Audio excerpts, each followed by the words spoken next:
ಶಿರವ ವಿರದ ವದನನೆ ನಿರುತ ವಿರದ ವಂದ್ಯನ ಮಹಿಮೆ ಹರುಷದಿಂದಲಿದುವೆ ಕರ ಎರಡರಿಂದ ಬರೆದು ಪಾಡುವುದಕ್ಕೆ ಬರುವ ವಿಘ್ನವ ಕಳೆದು ಬರೆದು ಪಾಡುವುದಕ್ಕೆ ಬರುವ ವಿಘ್ನವ ಕಳೆದು ಕರುಣದಿಂದಲೇ ಎನ್ನ ಕರ ಪಿಡಿದು ಸಲಹೆಂದು ಆರಂಭದಲ್ಲಿ ನಮಿಪೆ ಬಾಗಿ ಶಿರವ ಹೇರಂಭ ನೀನೊಳಿದು ನೀಡೆ ಮಗೆ ವರವ ಆರಂಭದಲ್ಲಿ ನಮಿಪೆ ಬಾಗಿ ಶಿರವ.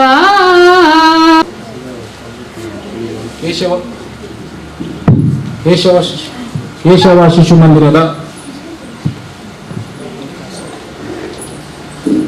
ಗ್ರಾಮ ವಿಕಾಸದ ಇವತ್ತಿನ 5ನೇ ದಿವಸದ ಕಾರ್ಯಕ್ರಮಕ್ಕೆ ಬಂದಂತ ಎಲ್ಲ ಅತಿಥಿ ಅಭ್ಯರ್ಥಿಯವರನ್ನು ಪ್ರೀತಿಪೂರ್ವಕವಾಗಿ ಸ್ವಾಗತಿಸುತ್ತೇನೆ. ಅದೇ ರೀತಿ ಇವತ್ತಿನ ಕಾರ್ಯಕ್ರಮದಲ್ಲಿ ಪ್ರಮುಖರಾಗಿ ಸಂಪನ್ಮೂಲ ವ್ಯಕ್ತಿಯಾಗಿ ಭಾಗವಹಿಸುವರು ಪ್ರವೀಣ್ ಸರಳಾಯರು, ಗೋ ಸೇವಾ ಪ್ರಮುಖ ರಾಷ್ಟ್ರೀಯ ಸೇವಾ ಸಂಘ ಕರ್ನಾಟಕ ಪ್ರಾಂತದವರು. ಅವರಿಗೆ ನಿಮ್ಮೆಲ್ಲರ ಪರವಾಗಿ ಪ್ರೀತಿಪೂರ್ವಕ ಸ್ವಾಗತಿಸುತ್ತೇನೆ. ಅನ್ಯ ಪ್ರವೀಣ್ ಸರಳಾಯರಿಗೆ ಕೃಷಿಕರಲ್ಲೇ ಓರ್ವರಾದಂತಹ ಶ್ರೀ ಕೃಷ್ಣಪ್ಪ ಭಜಂಗ್ರೆ ಅವರು ಶಾಲು ಹಾಕಿ ಗೌರವಿಸಬೇಕು ಎಂಬುದಾಗಿ ವಿನಂತಿಸುತ್ತೇನೆ.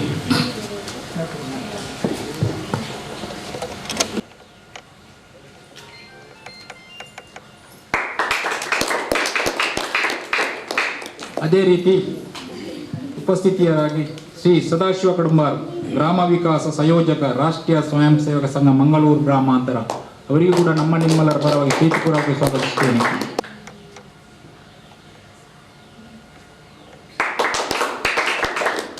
ಅದೇ ರೀತಿ ಇವತ್ತಿನ 5 ದಿವಸದ ಕಾರ್ಯಕ್ರಮದಲ್ಲಿ ಇದರ ನೇತೃತ್ವವನ್ನು ವಹಿಸಲಿರುವ ಇವರು ನಮ್ಮಲ್ಲಿ ನಿರಂತರವಾಗಿ ನಮ್ಮೊಟ್ಟಿಗೆ ಇದ್ದು ನಮಗೆ ಮಾರ್ಗದರ್ಶನ ನೀಡುತ್ತಾರೆ. ಅವರಿಗೆ ಸಹ ನಿಮ್ಮೆಲ್ಲರ ಪರವಾಗಿ ಪ್ರೀತಿಪೂರ್ವಕವಾಗಿ ಸ್ವಾಗತಿಸುತ್ತೇನೆ. ಶ್ರೀಯುತರಿಗೆ ಸಂತೋಷ್ ಶೆಟ್ಟಿ ಭಜೇಂದ್ರ ಇವರು ಶಾಲು ಹಾಕಿ ಗೌರವಿಸಬೇಕು ಎಂಬುದಾಗಿ ವಿನಂತಿಸ್ತಾ ಇದ್ದೇನೆ. ಅದೇ ರೀತಿ ನಮ್ಮವರಾದ ಶ್ರೀ ಸುರೇಶ್ ಚೌಟ ಕಕ್ಕೆಮಜಲು, ಪ್ರಗತಿಪರ ಕೃಷಿಕರು, ಅವರನ್ನು ಸಹ ನಿಮ್ಮೆಲ್ಲರ ಪರವಾಗಿ ಪ್ರೀತಿಪೂರ್ವಕವಾಗಿ ನಾನು ಸ್ವಾಗತಿಸುತ್ತೇನೆ. ಶ್ರೀಯುತರಿಗೆ ಶೋಭಪ್ಪ ಶೆಟ್ಟಿ ದೇವಿಪುರ ಇವರು ಬಂದು ಶಾಲು ಹಾಕಿ ಗೌರವಿಸಬೇಕು ಎಂಬುದಾಗಿ ವಿನಂತಿಸ್ತಾ ಇದ್ದೇನೆ.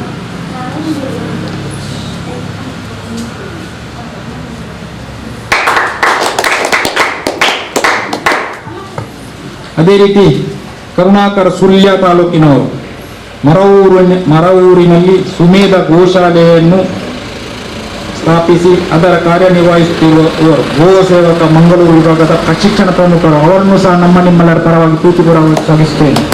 ಶ್ರೀಯುತರಿಗೆ ಭಗವಾನ್ ಶೆಟ್ಟಿ ಸಾಂತ್ಯ ಇವರು ಬಂದು ಶಾಲು ಹಾಕಿ ಗೌರವಿಸಬೇಕು ಎಂಬುದಾಗಿ ವಿನಂತಿಸ್ತಾ ಇದ್ದೇನೆ.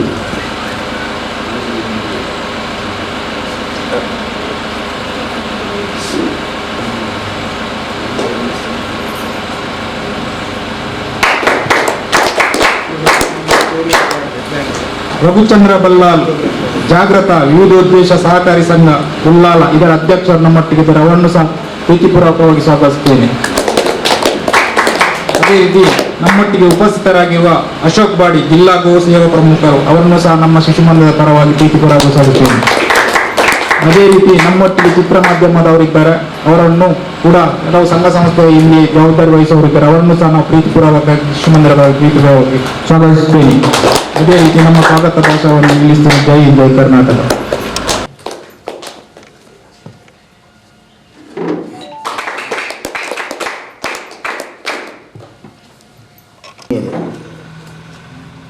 ವೇದಿಕೆ ಮೇಲೆ ಆಸೀನರಾಗಿರುವ ಎಲ್ಲ ಗಣ್ಯಾತಿಗಣ್ಯರೇ, ನಿಮಗೆಲ್ಲರೂ ಕೂಡ ಹೃತ್ಪೂರ್ವಕ ಸ್ವಾಗತವನ್ನು ಬಯಸ್ತಾ ಕಾರ್ಯಕ್ರಮ ನಡೀತಾ ಇದೆ. ಕಳೆದ ವರ್ಷ 1 ತಿಂಗಳು ಮುಂಚಿತವಾಗಿ ಈ ಪುಣ್ಯಭೂಮಿ ಅಂತ ಹೇಳಬೇಕು ನಾನು, ಪುಣ್ಯದ ಪುಣ್ಯಭೂಮಿಯಲ್ಲಿ ಶ್ರೀರಾಮ ಪಟ್ಟಾಭಿಷೇಕ, ಸೀತಾ ಕಲ್ಯಾಣ, 108 ಕಾಯಿಯ ಗಣಪತಿ ಹವನ, ನಿತ್ಯ ಅನ್ನ ಸಂತರ್ಪಣೆ, ಇತರ ಬೇರೆ ಬೇರೆ ಕಾರ್ಯಕ್ರಮಗಳು ಕಳೆದ ವರ್ಷ ನಡೆದಿತ್ತು. ಅದರ ಸವಿನೆನಪಿಗೆ ಮತ್ತು ಅದರ ಮುಂದಿನ ಕಾರ್ಯಯೋಜನೆಗೆ ಸಂಬಂಧಪಟ್ಟು ಈ ಒಂದು ಗ್ರಾಮ ವಿಕಾಸ ಸಪ್ತಾಹವನ್ನು ಯೋಜನೆ ಮಾಡಿದೆ. ಮುಂದಿನ ಯೋಜನೆ ಏನು? ಅದಕ್ಕೊಂದು ಅಡಿಪಾಯವನ್ನ ಒಡಿಯೂರು ಸ್ವಾಮಿಗಳು ಹೇಳಿ ಹೋಗಿದ್ರು. ಅದು ಬರೀ ಕಿನ್ಯಕ್ಕೆ ಸಂಬಂಧಪಟ್ಟದ್ದು, ದೇಶಕ್ಕೆ ಸಂಬಂಧಪಟ್ಟದ್ದು. ಅವ್ರು ಹೇಳಿದ್ರು, ಕಿನ್ಯದಲ್ಲಿ ಪಟ್ಟಾಭಿಷೇಕ ಆಗಿದೆ, ಅಯೋಧ್ಯೆಯಲ್ಲಿರುವಂತಹ ರಾಮನಿಗೆ ಮಂದಿರ ಆಗಬೇಕು. ಇಲ್ಲಿ ಸೀತಾ ಕಲ್ಯಾಣ ಆಗಿದೆ, ಹಾಗಾಗಿ ಅಯೋಧ್ಯೆಯಲ್ಲಿ ಎಲ್ಲ ಕಾರ್ಯವೂ ಚೆನ್ನಾಗಿ ನಡಿಬೇಕು, ಅದು ಆದಷ್ಟು ಬೇಗ ಆಗಲಿ ಅಂತ ಅವರು ಹೇಳಿ ಹೋಗಿದ್ರು. ಅವರ ಮಾತಿನ ಆ ಒಂದು ಸಮಯದ ಫಲವೋ ಅಥವಾ ಕಾಲಕೋಡಿ ಬಂತೇನು ಗೊತ್ತಿಲ್ಲ, ಅಂತೂ ಅಯೋಧ್ಯೆಯಲ್ಲಿ ತೀರ್ಪು ನಮ್ಮ ಪರವಾಗಿ ಬಂತು. ಅದಾಗಿ ಅಯೋಧ್ಯೆ ಕೆಲಸ ಕಾರ್ಯಕ್ಕೆ ಚಾಲನೆ ಸಿಕ್ತು. ಅಲ್ಲಿ ಶಿಲಾನ್ಯಾಸ ಆಗಿ ಕಟ್ಟಡದ ಕೆಲಸ ಆರಂಭ ಆಗಿದೆ. ಇನ್ನು ಕೆಲವೇ ದಿವಸದಲ್ಲಿ ಸುಂದರ ಮಂದಿರವನ್ನು ನಾವು ಕಾಣಲಿಕ್ಕಿದ್ದೀವಿ. ಮುಂದುವರೆದ ಭಾಗ ಕಿನ್ಯ ಮತ್ತು ಕಿನ್ಯದ ಹತ್ತಿರದ ಗ್ರಾಮ. ಈ ಗ್ರಾಮವನ್ನು ಒಂದು ಸುಸಂಸ್ಕೃತ, ಸುಸಜ್ಜಿತ, ಎಲ್ಲ ರೀತಿಯಲ್ಲಿ ಕೂಡ ವಿಕಾಸವನ್ನು ಕಂಡಿರ್ತಕ್ಕಂಥ ಒಂದು ಗ್ರಾಮವನ್ನು ಮಾಡಬೇಕು. ಈ ಯೋಜನೆ ಅವತ್ತೇ ಯೋಚನೆ ಮಾಡಿತ್ತು. ಅದನ್ನು ನಾವು ಆ ಸಭೆಯಲ್ಲಿ ಆಗ ನಾವು ಹೇಳ್ತಾ ಇದ್ದೀವಿ. ನಾವು ಅಲ್ಲಿ ಅದಕ್ಕೊಂದು ಮೂರ್ತ ರೂಪ, ಅದಕ್ಕೆ ಬೇಕಾದಂತಹ ವಿಚಾರಗಳನ್ನು, ವ್ಯವಸ್ಥೆಗಳನ್ನು ನಾವು ಮಾಡಬೇಕು. ಆ ದೃಷ್ಟಿಯಿಂದ ಈ ಒಂದು ಕಾರ್ಯಾಗಾರವನ್ನು ಯೋಚನೆ ಮಾಡಿದೆ. ಅದರಲ್ಲಿ ಪ್ರಥಮ ದಿವಸ, ಮೊದಲನೇ ದಿವಸ ಎಲ್ಲ ತರುಣ ತರುಣಿಯರನ್ನು ಕರೆದು, ಕಿಶೋರಿಯರು ಅಂತ ಹೇಳ್ಬೋದು, ಅವರನ್ನು ಕರೆದು ಅವರಿಗೆ ನಾಯಕತ್ವದ ಶಿಬಿರವನ್ನು ಮಾಡಲಾಯಿತು. ಈಗ ನಮ್ಮಲ್ಲಿ ಭಾರಿ ದೊಡ್ಡ ಕೊರತೆ ಏನಂದ್ರೆ, ನಾವು ಮುಂದೆ ಬರಲಿಕ್ಕೆ ಸಿದ್ಧರಿಲ್ಲ. ಕೆಲವೊಮ್ಮೆ ಕಾರ್ಯಕ್ರಮಕ್ಕೆ ಬಂದರೆ ನೋಡಿ, ಮೊದಲಿನ ಸಾಲಿನ ಚೇರ್ಗಳೆಲ್ಲ ಖಾಲಿ ಇರ್ತದೆ, ಹಿಂದೆ ಹೋಗಿ ಕೂತ್ಕೊಳ್ತೇವೆ ನಾವು. ಒಂದು ಖಾಲಿ ಚೇರು ಬಾಕಿದ್ದು ಹಿಂದಿನಿಂದ ಕರೆದ್ರೆ ಅವರು ಬರಲ್ಲ, ಬುಡ್ಚಿ ಬುಡ್ಚಿ ಅಂತ ಹೇಳ್ತಾರೆ ಅವರು. ಅಂದ್ರೆ ಅಲ್ಲಿ ಮುಂದೆ ಬಂದು ಕೂರ್ಲಿಕ್ಕೂ ನನಗೆ ಭಯ, ಇನ್ನೇನಾದ್ರೂ ನಿನಗೆ ಹೇಳಲಿಕ್ಕೆ ಹೇಳಿದ್ರೆ ಅದಕ್ಕಿಂತ ಭಯ. ಅಂದ್ರೆ ತಮ್ಮಲ್ಲಿ ಏನೋ ಒಂದು ಕೊರತೆ ಇದೆ ಅಂತ ತಾವು ತಮ್ಮಷ್ಟಕ್ಕೆ ನಿರ್ಣಯ ಮಾಡಿಕೊಳ್ಳುದು, ಅದು ನಾಯಕನ ಸ್ವಭಾವ ಅಲ್ಲ. ಹಾಗಂತ ಹೇಳಿ ಓಡಿ ಹೋಗಿ ಅಲ್ಲಿ ಚೇರ್ ಇದ್ದದೆಲ್ಲ ಕೂರಬೇಕು ಅಂತ ಅರ್ಥ ಅಲ್ಲ. ಬದಲಾಗಿ ಏನು ಅಲ್ಲಿ ಪೂರೈಸಬೇಕು, ನಾವು ಅದನ್ನು ಪೂರೈಸುವಷ್ಟು ಅದು ನಮ್ಮಲ್ಲಿ ಸಾಮರ್ಥ್ಯ ಇರಬೇಕಲ್ಲ. ಹಾಗಾಗಿ ಅದಕ್ಕೆ ಬೇಕಾದ ಸಂಬಂಧಪಟ್ಟಂತಹ ಒಂದು ಕಾರ್ಯಕ್ರಮವನ್ನು ರೂಪಿಸಲಾಯಿತು. ಕದ್ರಿ ನವನೀತ ಶೆಟ್ಟಿಯವರು ತುಂಬ ಚೆನ್ನಾಗಿ ಆ ಕಾರ್ಯಕ್ರಮವನ್ನು ನಿಭಾಯಿಸಿದರು. ಮಧ್ಯಾಹ್ನ ಮೇಲೆ ದಂಪತಿಯರಿಗೆ ಕಾರ್ಯಕ್ರಮ. ಪ್ರತಿ ವರ್ಷವೂ ಶಿಶು ಮಂದಿರದ ಕಡೆಯಿಂದ ನವದಂಪತಿ ಸಮಾವೇಶವನ್ನು ಮಾಡಲಾಗಿತ್ತು. ಈ ವರ್ಷ ಬೇರೆ ಬೇರೆ ಕಾರಣಕ್ಕೋಸ್ಕರ, ಅಂದರೆ ಕೊರೋನಾದ ವಿಶೇಷವಾಗಿ ಆದ್ದರಿಂದ ನವದಂಪತಿ ಸಮಾವೇಶ ಇರಲಿಲ್ಲ. ಹಾಗೆ ದಂಪತಿಯರನ್ನ ಸೇರಿಸುವ ಅಂತ ಹೇಳಿ ಒಂದು 25ಕ್ಕಿಂತ ಹೆಚ್ಚು ಕುಟುಂಬ ದಂಪತಿಗಳು ಬಂದಿದ್ರು. ಅವರಿಗೆ ಡಾಕ್ಟರ್ ಪ್ರಭಾಕರ ಭಟ್ರ ಮಾರ್ಗದರ್ಶನ ಇತ್ತು. ನಿಮಗೆ ಗೊತ್ತಿದೆ, ನಂತರ ಎಲ್ರಿಗೂ ತಿಳಿಯುವ ಹಾಗೆ ಅದನ್ನು ಮಾಧ್ಯಮದವರು ಮಾಡಿದ್ದಾರೆ. ಆ ದಂಪತಿ ಸಮಾವೇಶದಲ್ಲಿ ನಮ್ಮ ಉದ್ದೇಶ ಇದ್ದದ್ದೇನೆಂದ್ರೆ, ಮನೆ ಒಂದು ಚೆನ್ನಾಗಿ ಆಗಬೇಕಾದ್ರೆ ಆ ಮನೆಯಲ್ಲಿರುವಂಥ ದಂಪತಿಗಳು ಚೆನ್ನಾಗಿ ಆಗಬೇಕು. ಯಾವಾಗ ಮನೆ ಚೆನ್ನಾಗಿ ಆಗುತ್ತೋ ಅದು ಆ ಗ್ರಾಮಕ್ಕೆ ಆಸ್ತಿ ಆಗತ್ತೆ. ಅಂತಹ ಮನೆಗಳೇ ತುಂಬಿದ್ರೆ ಆ ಗ್ರಾಮ ಅದು ಆ ರಾಜ್ಯಕ್ಕೆ ಆಸ್ತಿ ಆಗತ್ತೆ. ಅಂಥದ್ದೇ ರಾಜ್ಯಗಳು ತುಂಬಿದ್ರೆ ದೇಶಕ್ಕೆ ಆಸ್ತಿ ಆಗತ್ತೆ. ಆ ದೃಷ್ಟಿಯಿಂದ ದಂಪತಿಗಳನ್ನು ನಾವು ಸೇರ್ಲಿಕ್ಕೆ ಹೇಳಿದ್ವಿ. ಈಗ ಮನೆಯಲ್ಲಿ ಗಂಡ ಹೆಂಡತಿ, ತಪ್ಪಿದ್ರೆ ಒಂದು ಮಗು, ಆಮೇಲೆ ಒಬ್ರು ಕೆಲಸದವರು ಅಥವಾ 2-3 ಜನ ಇರ್ತಾರೆ ಕೆಲಸದವರು, ಅಲ್ಲಿಗೆ ಮುಗಿದೋಯ್ತು ಮನೆಯಲ್ಲಿ. ಅದರ ಬದಲಾಗಿ ಆ ಮನೆಯಲ್ಲಿ ಒಂದು 4-5 ದನಗಳು, ಒಂದಿಷ್ಟು ಬೆಕ್ಕು, ಒಂದಿಷ್ಟು ನಾಯಿ, ಹೀಗೆ ಒಂದು ಪ್ರಾಣಿ ಸಂಕುಲದ ಜೊತೆಯಲ್ಲಿ ನಮ್ಮ ಜೀವನ ಹಿಂದೆ ಇತ್ತು. ಇದೆಲ್ಲವನ್ನು ಕಳ್ಕೊಂಡಿದ್ದೇವೆ. ಹಾಗಾಗಿ ನಾವು ಮಾನಸಿಕ ಅಸ್ವಸ್ಥರಾಗಿದ್ದೇವೆ. ಮನೆಯಲ್ಲಿ ಇದ್ದವರು ವೇದಿಕೆಯಲ್ಲಿ ಕೊನೆಯಲ್ಲಿ ಕೂತಿದ್ದಾರಲ್ಲ ಸದಾಶಿವ ಅಂತ, ಅವರ ಮನೆಗೆ ನೀವೊಮ್ಮೆ ಹೋದ್ರೆ ನಿಮಗೆ ಕೆಲವೊಮ್ಮೆ ಆಶ್ಚರ್ಯ ಆಗ್ಬೋದು. ಇಂಜಿನಿಯರ್ ಇಲ್ಲೆಲ್ಲ ಇತ್ತು, ಒಳ್ಳೆಯ ಮಾರ್ರೆ ಜನ ಅಂತ. ಅವರ ಮನೆಯ ಸ್ಥಿತಿ ಹಾಗಿದೆ. ಪ್ರತಿ ಸಂದರ್ಭದಲ್ಲಿ ಕೂಡ ನಾನು ರಾತ್ರಿಯಲ್ಲೋ ಮಲಗುವಾಗ ನನಗೆ ನೆನಪಾಗುತ್ತೆ ಅವರ ಮನೆಯದ್ದು. ಈಗ ಅದು ಸ್ವಲ್ಪ ಸುಧಾರಿಸಿದೆ, ಅದಕ್ಕೆ ಮೊದಲು ಸ್ವಲ್ಪ ಇನ್ನೂ ಕಷ್ಟ ಆಯ್ತು. ನಾವು ಇಷ್ಟು ಚಂದಕ್ಕೆ ನಿದ್ರೆ ಮಾಡ್ತೀವಿ, ಫ್ಯಾನ್ ಅಡಿಯಲ್ಲಿ ಇದ್ದೀವಿ, ಕೆಲವೊಮ್ಮೆ ಏರ್ ಕಂಡೀಷನ್ ಕೋಣೆ ಇರಬೇಕು ನಮಗೆ. ನಾನು ಈ ರೀತಿ ಸುಖವಾಗಿ ನಿದ್ರಿಸ್ತೇನೆ. ಅವರ ಮನೆಯಲ್ಲಿ ಹೇಗಿದ್ದಾರೆ, ನಮ್ಮಮ್ಮ ಮೊನ್ನೆ ತೀರ್ಕೊಂಡ್ರೆ ಅಷ್ಟೇ. ಅವತ್ತು ಅಮ್ಮ ಹೇಗೆ ಮಲಗ್ತಾರೇನೋ, ಅವರಿಗೆ ಅಭ್ಯಾಸ ಆಗಿದೆ ಎಂದು ಸತ್ಯ. ಅದಕ್ಕೆಂದ್ರೆ ಒಂದು ಮುಂದುವರೆದ ಭಾಗ ಏನಂದ್ರೆ, ಆ ಮನೆಯಲ್ಲಿ ಇದ್ದುಕೊಂಡು ಅವರು 8 ದನ ಸಾಕ್ತಾರೆ. ನಾನು ಹೇಳಲಿಕ್ಕೆ ಹೋದ್ರೆ ಮನೆಯ ಕಥೆ ಅಲ್ಲ, ನಾನು ಹೇಳಲಿಕ್ಕೆ ಹೋದ್ರೆ ಅದು. ನನಗೆ ಎಲ್ಲ ಇದೆ, ಆಸ್ತಿ ಇದೆ, ಬಂಗಲೆ ಇದೆ, ಕಾರ್ ಇದೆ, ಜೀಪ್ ಇದೆ, ಎಲ್ಲನೂ ಇದೆ. ನಮ್ಮ ಮನೆಯ ಮುಂದುಗಡೆ ದೊಡ್ಡ ಒಂದು ಕಟ್ಟಡ ಕಟ್ಟಿ ಅದರ ಒಳಗಡೆ ಒಂದು ದೊಡ್ಡ ಡಾಬರ್ ನಾಯಿಯನ್ನು ಸಾಕಿ ಇವತ್ತೊಂದು ಮನೆಗೆ ಬೆಳಿಗ್ಗೆ ತಿಂಡಿ ಹೋಗಿದ್ದೆ. ಅವ್ರು ಹೇಳಿದ್ರು, ನಾಯಿಗೆ ಒಂದಿಗೆ 15,000 ಕೊಡ್ತೆ, ಎಲ್ಲಿ ತಿನ್ನಿತ್ತಲೆ ಯಾರು ಅಂತ ಹೇಳಿದ್ರು. ಬುಕೈಗೆ ಜೋಡಿ ಮಾಡಿಕೊಡೋಣ 13,000 ಕೊಡೋದು ಅಂತ. ನನ್ನ ಆಶ್ರಮದಲ್ಲಿ ದನಕ್ಕೆ ನಾನು ಅದಕ್ಕೆ ಇದು ಇಂಜೆಕ್ಷನ್ ಕೊಟ್ಟರೆ ಕೊಡೋದು 250 ರೂಪಾಯಿ. ಇದು 13,000 ಕೊಡಬೇಕಂತೆ. ಒಂದು ನಾಯಿಗೆ ಒಂದು ಮಗು ಆಗಬೇಕಾದ್ರೆ ಅಂದ್ರೆ ನಾವು ಯಾವ ಲೋಕದಲ್ಲಿ ಇದ್ದೇವೆ ಅಂತ ನನಗೆ ಅರ್ಥ ಆಗ್ತಾ ಇಲ್ಲ. ಎಷ್ಟು ಸಮೃದ್ಧವಾಗಿದೆ ನಮ್ಮ ಮನೆಯಲ್ಲಿ ಒಂದು ದನ ಸಾಕಲಿಕ್ಕೆ ಬರಲ್ವಾ? ದನ ಅಂತ ಹೇಳಿದ ಕೂಡಲೇ ನನಗೆ ಚಳಿ ಹಿಡಿಯಲಿಕ್ಕೆ ಶುರು ಆಗ್ತದೆ. ಏರಿಯ ಸಾಂಕು ಪೆತ್ರನ್ನು ಕಟ್ಟಬಾರ್ದು, ಮುಖ ಹಂಚಿಕೊಂಡು ದೋಷ ತಿಕ್ಕೊಂಡಿದೆ ಅಂತ ಮೊದಲನೇ ಜೋಕ್ಲಿಕ್ಕೆ ಲೆಕ್ಕ ಅಂತ ಹೇಳ್ತೇವೆ ನಾವು. ಹಾಗಾಗಿ ಅವ್ರ ಮನೆಯಲ್ಲಿ 8 ದನ ಸಾಕ್ತಾ ಇದ್ದಾರೆ. ಅವರಿಗೆ ತಲೆ ಬಿಸಿ. ಹೀಗೆ ದಂಪತಿಗಳು ಹೇಗಿರಬೇಕು ನಮ್ಮ ಮನೆಯದ್ದು ಅದನ್ನು ತಿಳಿಸುವ ಒಂದು ಪ್ರಯತ್ನ ಆ ಸಭೆಯಲ್ಲಿ ನಡೆದಿತ್ತು. ಅದಾದ ನಂತರ ಜಲ ಸಂರಕ್ಷಣೆಗೆ ಸಂಬಂಧಪಟ್ಟು ಬಂಟ್ವಾಳದಿಂದ ದಿನೇಶ್ ಹೊಳ್ಳ ಅಂತ ಒಬ್ಬರು ಹಿರಿಯರು ಬಂದಿದ್ರು. ನನಗೆ ತುಂಬ ಖುಷಿಯಾದ್ದೇನಪ್ಪ ಅವ್ರದ್ದಂದ್ರೆ, ಈಗ ನಾನು ಕಳೆದ ವರ್ಷದವರೆಗೆ ನನಗೆ RSSನಲ್ಲಿ ಗೋ ಸೇವಾ ಪ್ರಮುಖ ನೀನು ವಿಭಾಗದ್ದು ಅಂತ ಹೇಳಿದ್ರು. ಸಂಘದಲ್ಲಿ ಹಾಗೆ ಹೇಳಿದಾಗ ಅದನ್ನು ಒಪ್ಪಿಕೊಳ್ಳಬೇಕು ನಾವು, ಮತ್ತೆ ಅದನ್ನು ಮುಂದುವರಿಸುವುದು. ಸತ್ಯತೆ ಹೇಳ್ತೇನೆ, ನಾನೊಂದು ದನ ಸಾಕಿ ನನಗೆ ಗೊತ್ತಿರಲಿಲ್ಲ. ಆಶ್ರಮಕ್ಕೆ ಬಂದ ಮೇಲೆ ದನಕ್ಕೆ 4 ಕಾಲು, 2 ಕಿವಿ, 2 ಕೊಂಬು ಇದೆ. ಅದು ಹೆಣ್ಣಾದರೆ ಹಾಲು ಕೊಡ್ತದೆ, ಗಂಡಾದರೂ ಕೊಡುವುದಿಲ್ಲ. ಅದು ಗೊತ್ತಾದ ಇಲ್ಲಿಗೆ ಬಂದ ಮೇಲೆ. ಅಲ್ಲಿವರೆಗೆ ನನಗೆ ದನದ ಸಂಬಂಧ ಇರಲಿಲ್ಲ. ಮನೆಯಲ್ಲಿ ದನ ಇತ್ತ ಮನೆಯಲ್ಲಿ, ನಾನು ಅದರ ಹತ್ರ ಹೋಗಿಲ್ಲ. ಅಂದ್ರೆ ಅನುಭವದಿಂದ ನಾವು ಮಾತನಾಡಿದ್ರೆ ಅದಕ್ಕಿರುವ ಶಕ್ತಿ ಅದು ಬೇರೆ.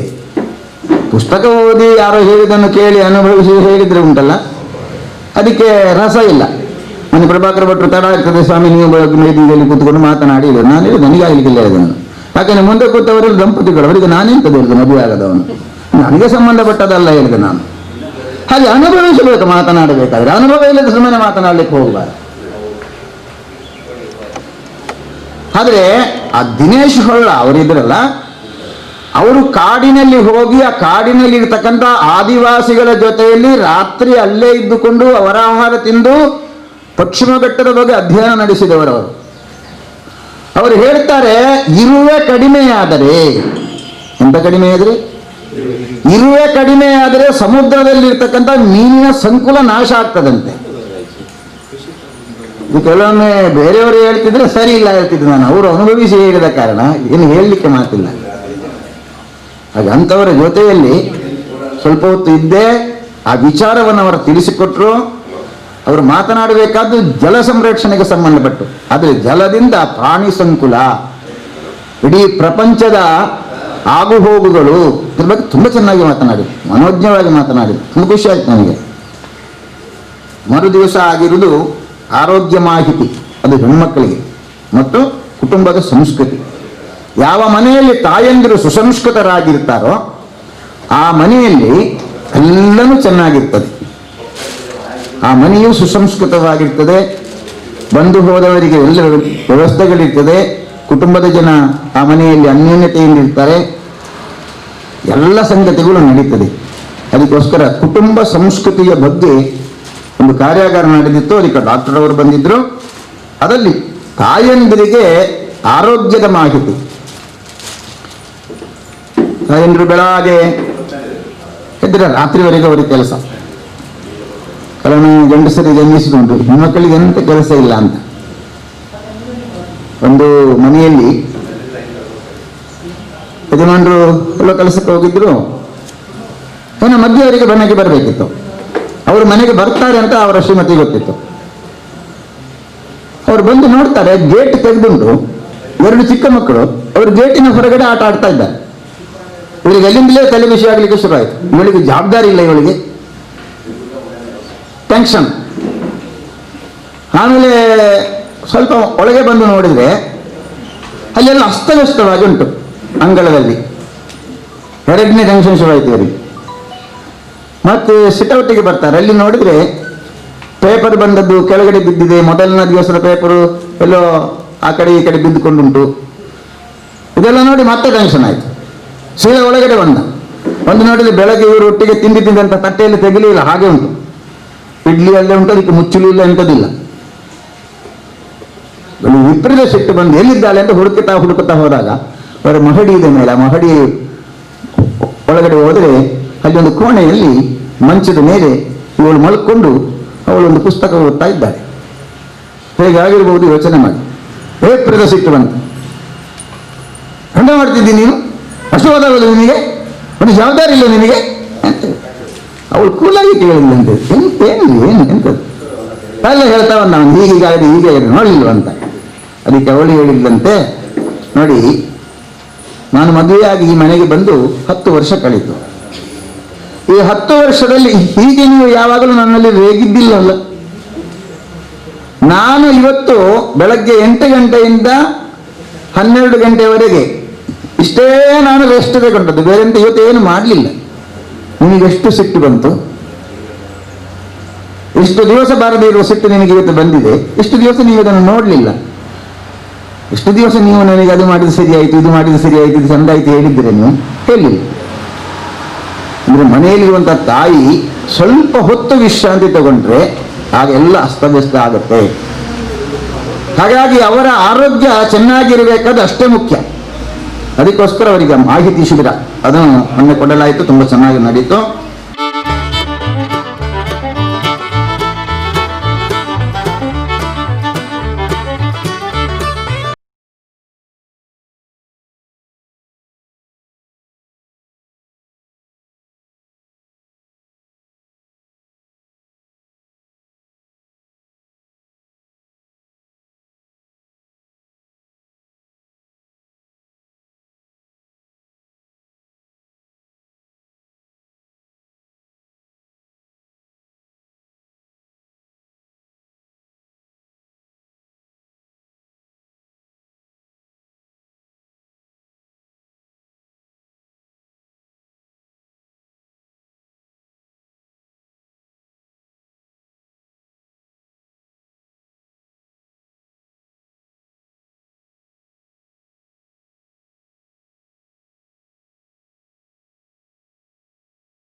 ನಿನ್ನೆ ದಿವಸ ಧಾರ್ಮಿಕ ನಂಬಿಕೆಗಳಿಗೆ ಸಂಬಂಧಪಟ್ಟ ಅದಕ್ಕೆ ಕಶೇಕೋಡಿಯವರು ತುಂಬ ಖುಷಿಯಾಗಿ ಮಾತನಾಡಿದರು. ಕಮ್ಮಿ ಪುರಾಣಿಕರು ಸಭೆಯಲ್ಲಿದ್ದರು. ತುಂಬ ಪ್ರಶ್ನೆಗಳು, ಅದು ಮತ್ತೆ ಮುಗಿಯದ ಪ್ರಶ್ನೆ. ಯಾಕಂದ್ರೆ ಈ ಧಾರ್ಮಿಕ ಇದಕ್ಕೆ ಬಂದರೆ ಆಲಿಯ ಕಟ್ಟ ಸರಿಯೋ ಮಕ್ಕಳ ಕಟ್ಟ ಸರಿಯೋ ಅಂತ ಹೇಳಿದ್ರೆ ಅವರೆಂತದ್ದು ಹೇಳುದು, ಮಾಡಿದವನಿಗೆ ಹೇಳುದು, ಭೂತಾಳ ಮನುಷ್ಯನಿಗೆ ಕೇಳಬೇಕಷ್ಟೇ, ನೀವು ಯಾಕೆ ಮಾಡಿದ್ದೀರಿ ಅಂತೂ. ಆ ಸಭೆ ನಿನ್ನೆ ಮುಕ್ತಾಯ ಆಯಿತು. ಆದರೆ ಸಖತ್ ಜನಕ್ಕೆ ಅದರಿಂದ ಒಂದು ರೀತಿ ಒಳ್ಳೆಯ ಪರಿಹಾರ ಸಿಕ್ಕಿದೆ. ಹೀಗೆ ನಿನ್ನೆ ಕಾರ್ಯಕ್ರಮ ಮುಕ್ತಾಯ ಆಗಿ ಸಂಜೆ ದಿವಸ ಪ್ರತಿ ದಿವಸ ಭಜನೆ ಮಾಡುತ್ತೆ. ಬೇರೆ ಬೇರೆ ಸಂಘ ಸಂಸ್ಥೆಯವರು ಬಂದು ಅಲ್ಲಿ ಮೊನ್ನೆ ಯಕ್ಷಗಾನದ ಹಾಡುಗಳ ಭಜನೆ ಆ ಒಂದು ಕಾರ್ಯಕ್ರಮ ನಡೆದಿತ್ತು. ಹೀಗೊಂದು ಪ್ರಥಮ ಇವರು ಬೈಠಕ್ಕೆಲ್ಲ ಮಾಡಬೇಕು, ಕಳೆದ ವರ್ಷದ ಹಾಗೆ 8 ದಿವಸ ಕಾರ್ಯಕ್ರಮ ಅಂತ ಹೇಳುವಾಗ ನನಗೆ ಭಯ ಆಗಿತ್ತು. ಇದೆಲ್ಲ ಆಗಲಿಕ್ಕೆ ಹೋಗಲಿಕ್ಕೆ ಇರುವುದಲ್ಲ. ಯಾಕಂದ್ರೆ ತುಂಬ ಒದ್ದಾಡಿತ ಮಾಡಿದ್ದೇವೆ ಕಳೆದ ವರ್ಷ. ಅಂದರೆ ಈ ವರ್ಷ ದೇವರಾನುಗ್ರಹದಿಂದ ತುಂಬ ಕಷ್ಟ ಆಗಿರುವುದು, ಅದರ ಜೊತೆಯಲ್ಲಿ ನಷ್ಟ ಆಗಿರುವುದು ಅಂತಿಲ್ಲ. ಊಟ ಬೇಡ ಅಂತ ಯೋಚನೆ ಮಾಡಿದ್ದೇವೆ ನಾವು. ಮಧ್ಯಾಹ್ನ ಆಗೋದು ಹೋಗಲಿಲ್ಲ, ಒಂದು 12 ಗಂಟೆಗೆ ಬಿಡುವ ಅಂತ. ಅದು ವೇದಿಕೆಯಲ್ಲಿ ಕೂತವರು ತುಂಬ ಹೊತ್ತು ಮಾತನಾಡಿದರೆ 12 ಗಂಟೆಗೆ ಬಿಡುವುದಿಲ್ಲ. ಕಾರಣ ನಿನ್ನೆ 2 ಗಂಟೆ ಹತ್ತಿರ ಆಗಿತ್ತು. ಮೊದಲು ನಿಶ್ಚಯ ಮಾಡಿದ್ದು ಊಟ ಬೇಡ ಅಂತ. ಆಮೇಲೆ ಕಶಕೋಡಿಯವರಲ್ಲಿ ಹೇಳಿದ್ರಂತೆ ಅವರು ಒಣಸಿದ್ದಿಂದ ಅದೇ ಅಂತ ಬುಡಿಯರ ಬಲ್ಲಿ ಹಾಗೆ ಗಂಜಿ ಊಟ ಮಾಡುವಂತ ನಿಶ್ಚಯ ಆಯಿತು. ಆದರೆ ಈಗ ಇವತ್ತು ಗೊತ್ತಾಗೋದು ನಿಮಗೆ. ಮಧ್ಯಾಹ್ನ ಆಗಬೇಕಾದ್ರೆ ಮೃಷ್ಟಾನ್ನ ಭೋಜನ ಪಾಯಸ ಸಮೇತ ಮೆತ್ತೆ ಬರ್ತಾ ಇದೆ. ರಾತ್ರಿ ಊಟದ ವ್ಯವಸ್ಥೆ ಇದೆ. ಇಷ್ಟೊಂದು ಸಮೃದ್ಧವಾಗಿ ಈ ಕಾರ್ಯಕ್ರಮ ನಡೀತಾ ಇದೆ. ಹಾಗಾಗಿ ಇವತ್ತಿನ ಕಾರ್ಯಕ್ರಮ ವಿಶೇಷವಾಗಿ ಸಾವಯವ ಕೃಷಿ, ಹೈನುಗಾರಿಕೆ ಅಂತಿದೆ, ಅದೆರಡು ವಿಷಯಗಳು. ಹಾಗಾಗಿ ದನ ಸಾಕುವುದು ಯಾಕೆ ಮತ್ತು ದನ ಸಾಕುವುದು ಹೇಗೆ, ಅದು 2 ವಿಷಯ. ಮತ್ತು ಅದರಿಂದಾಗಿ ಕೃಷಿ. ಈಗ ನಮಗೆ ಇನ್ನೊಬ್ಬರು ಒಂದು ವಿಷಯದಲ್ಲಿ ಮುಕ್ತಾಯ ಮಾಡ್ತೇನೆ. ಇನ್ನೊಬ್ಬರು ಹೇಳಿದರು, ಮೊದಲೆಲ್ಲ ಹಾವು ಕಚ್ಚಿದರೆ ಜನ ಸಾಯ್ತಾ ಇದ್ರಂತೆ. ಈಗ ಹಾವು ಕಚ್ಚಿ ಇಲ್ಲಿ ಯಾರು ಸತ್ತಿದ್ದಾರೆ ಅಂತ ಉಂಟ ಸುದ್ದಿ? ಇಲ್ಲಿ ಸುದ್ದಿ ಕೇಳಲಿಲ್ಲ. ಹಾವು ಕಚ್ಚಿ ಸತ್ತಿದಂತಿಲ್ಲ, ಆಸ್ಪತ್ರೆಗೆ ಕೊಂಡೋಗ್ತಾರೆ ಅಂತ ಉಂಟು ಅಷ್ಟು. ಈಗ ಒಬ್ಬ ತಮಾಷೆ ಕೇಳಿದ, ಹಾವು ಕಚ್ಚಿದ ಮೇಲೆ ಆ ಹಾವನ್ನೇ ನೋಡ್ತಾ ಇರ್ಬೇಕಂತೆ. ವಿಷ ಕಚ್ಚಿದ ಹಾವು ವಿಷ ಇದ್ದ ಹಾವು ಅದು ಕಚ್ಚಿ ಹೋದ ಮೇಲೆ ಹಾವನ್ನೇ ನೋಡ್ತಾ ಇರ್ಬೇಕಂತೆ. ತುಂಬ ಮುಂದಕ್ಕೆ ಹೋದರೆ ಖಂಡಿತ ಅದು ಉಳಿಯುವುದಿಲ್ಲ, ಅದು ಸತ್ತು ಹೋಗುತ್ತದೆ ಅಂತ ಹೇಳಿ. ಯಾಕೆ ಅಂತ ಕೇಳಿದ್ರೆ ಅಷ್ಟು ವಿಷ ಅದರಲ್ಲಿ ಇರುವುದಕ್ಕಿಂತ ಜಾಸ್ತಿ ನಮ್ಮ ಶರೀರದಲ್ಲಿ ಉಂಟು. ನಮಗೆ ಅದು ಕಚ್ಚಿದ ಕೂಡಲೇ ನಮ್ಮ ಶರೀರ ವಿಷ ಅದಕ್ಕೆ ಹೋಗಿ ಅದು ಮುಂದೆ ಹೋಗಿ ಸತ್ತೇ ಹೋಗ್ತದೆ ಅಂತ. ಹಾಗೆ ಈ ಎಂಡೋಸಲ್ಪನ್ನು ಅದು ಇದು ಎಲ್ಲ ತಿಂದು ಉಂಟಲ್ಲ, ನಾವೇ ಒಂದು ವಿಷಜಂತುಗಳಾಗಿದ್ದೇವೆ. ವಿಷಗನ್ನೀರು ಅಂತೇಳಿ ಕೇಳಿದ್ವಲ್ಲ, ಆ ಥರ. ಹಾಗಾಗಿ ಸಾವಯವ ಕೃಷಿ ಯಾಕೆ ಬೇಕು? ದನದ ಸೆಗಣಿಯಿಂದ, ದನದ ಮೂತ್ರದಿಂದ ಮಾಡಿರುವಂತಹ ಕೃಷಿಯನ್ನೇ ನಾವು ಬಳಸಿದರೆ ನಾವು ಆಸ್ಪತ್ರೆಗೆ ಹೋಗುವ ಅವಶ್ಯಕತೆ ಇಲ್ಲ. ಮಾತ್ರ ಅಲ್ಲ, ಆನಂದವಾಗಿರ್ತೀವಿ ನಾವು. ಶರೀರಕ್ಕೂ ಮನಸ್ಸಿಗೂ ಬುದ್ಧಿಗೂ ವಿಶೇಷವಾದ ಶಕ್ತಿ ಅದರಿಂದ ಲಭ್ಯ ಆಗುತ್ತೆ. ಅಂತಹ 2 ವಿಷಯಕ್ಕೆ ಸಂಬಂಧಪಟ್ಟ, ಒಂದು ದನ, ಇನ್ನೊಂದು ಸಾವಯವ ಕೃಷಿ. ಅದಕ್ಕೆ ಸಂಬಂಧಪಟ್ಟಂಥ ಕಾರ್ಯಾಗಾರ ಇವತ್ತು ನಡೀಲಿಕ್ಕಿದೆ. ಅದರ ಪರಿಚಯ ಎಲ್ಲ ನಿಮಗೆ ಮಾಡಿದ್ದಾರೆ. ಹಾಗಾಗಿ ಆ ವಿಚಾರವನ್ನು ಸಂಪೂರ್ಣವಾಗಿ ಕೇಳಬೇಕು. ಆಗಲೇ ನಾನು ಹೇಳಿದಾಗೆ ಮೃಷ್ಟಾನ್ನ ಭೋಜನ ಮಧ್ಯಾಹ್ನಕ್ಕೆ ಬರಲಿಕ್ಕಿದೆ. ಒಂದು ವೇಳೆ ಅವರು ಮಾತನಾಡುವಾಗ ಮಾತುಗಳು ನಿಮಗೆ ಬೋರ್ ಆಯಿತು ಅಂತ ಆದರೆ ಇವತ್ತು ಪಾಯಸ ಊಟ ಉಂಟು, ಅದಕ್ಕಾದ್ರೂ ನಿಲ್ಲಬೇಕು. ಹಾಗಾಗಿ ಸಂಪೂರ್ಣ ಕಾರ್ಯಕ್ರಮದಲ್ಲಿ ಇದ್ದು ಚೆನ್ನಾಗಿ ನಡೆಸಿಕೊಡಬೇಕು ಅಂತ ವಿನಮ್ರವಾದ ಪ್ರಾರ್ಥನೆ ಮಾಡ್ತಾ ಕೊನೆಗೊಳಿಸ್ತೇನೆ. ಜೈ ಶ್ರೀರಾಮ್. ಬೋಲೋ ಭಾರತ್ ಮಾತಾ ಕಿ. ಆಕ್ಚುಲಿ ಹೈನುಗಾರಿಕೆ ಬಗ್ಗೆ ಮಾತಾಡಿ ಅಂದ್ರೆ ಅದು ಒಂದು ದಿನದಲ್ಲಿ 1 ಅವರಲ್ಲಿ ಮಾತಾಡುವಂಥದ್ದಲ್ಲ. ಅದು ತುಂಬಾ ವಿಸ್ತಾರವಾದ ವಿಷಯ. ಅದು ಒಂದು ದಿನದಲ್ಲಿ ನಾನು ಒಬ್ಬಳೇ ಎಲ್ಲಾನು ಮಾತಾಡ್ಲಿಕ್ಕೂ ಕೂಡ ಆಗೋದಿಲ್ಲ. ಹಾಗಾಗಿ ನಿಮಗೆ ಅವ್ರು ಹೇಳುವಾಗೆ ಬೋರು ಆಗಬಾರ್ದು, ನಿದ್ದೆ ಬರೋ ಟೈಮು ನಿದ್ದೆ ಕೂಡ ಬರಬಾರ್ದು. ಯಾಕಂದ್ರೆ ಬೆಳಗ್ಗೆನೆ ಎದ್ದಿರ್ತೀರಾ, ಹಾಲು ಕರೆದು ಬಂದಿರ್ತೀರಾ. ಹಾಗೆ ನಾನು ಒಂದು ಚುಟುಕಾಗಿ ನನಗೆ ನನ್ನ ನನ್ನ ವೈಯಕ್ತಿಕ ಎಕ್ಸ್ಪೀರಿಯನ್ಸ್ ಅಲ್ಲಿ, ನನಗೀಗ ಆಲ್ರೆಡಿ 13 ವರ್ಷ ಎಕ್ಸ್ಪೀರಿಯನ್ಸ್ ಆಗಿದೆ. ನನ್ನ ಆ ಎಕ್ಸ್ಪೀರಿಯನ್ಸ್ ಅಲ್ಲಿ ನಾನು ಏನೇನು ನೋಡಿದ್ದೀನಿ, ನಿಮಗಿರೋ ಏನೇನು ಡೌಟ್ಗಳಿದಾವೆ, ನನ್ನ ಹತ್ರ ಬಂದು ರೈತರು ಕೇಳುವಾಗ ಏನೇನು ಡೌಟ್ ಕೇಳ್ತಾರೆ, ಸಣ್ಣದಾಗಿ ಅದನ್ನ ಹೇಗೆ ನೀವು ಸಾಲ್ವ್ ಮಾಡ್ಕೊಬೋದು ಅನ್ನೋದನ್ನ ನಾನು ಒಂದು ಚುಟುಕಾಗಿ ಹೇಳ್ತೇನೆ. ಅದರ ನಂತರ ನಿಮಗೆ ಏನಾದರೂ ಡೌಟ್ಸ್ಗಳಿದ್ರೆ ನೀವು ಆ ನಂತರ ನೀವು ಕ್ಲಾರಿಫೈ ಮಾಡ್ಕೊಬೋದು. ವೇದಿಕೆ ಮೇಲಿರುವ ಗಣ್ಯರೇ ಹಾಗೂ ಗ್ರಾಮಸ್ಥರೇ,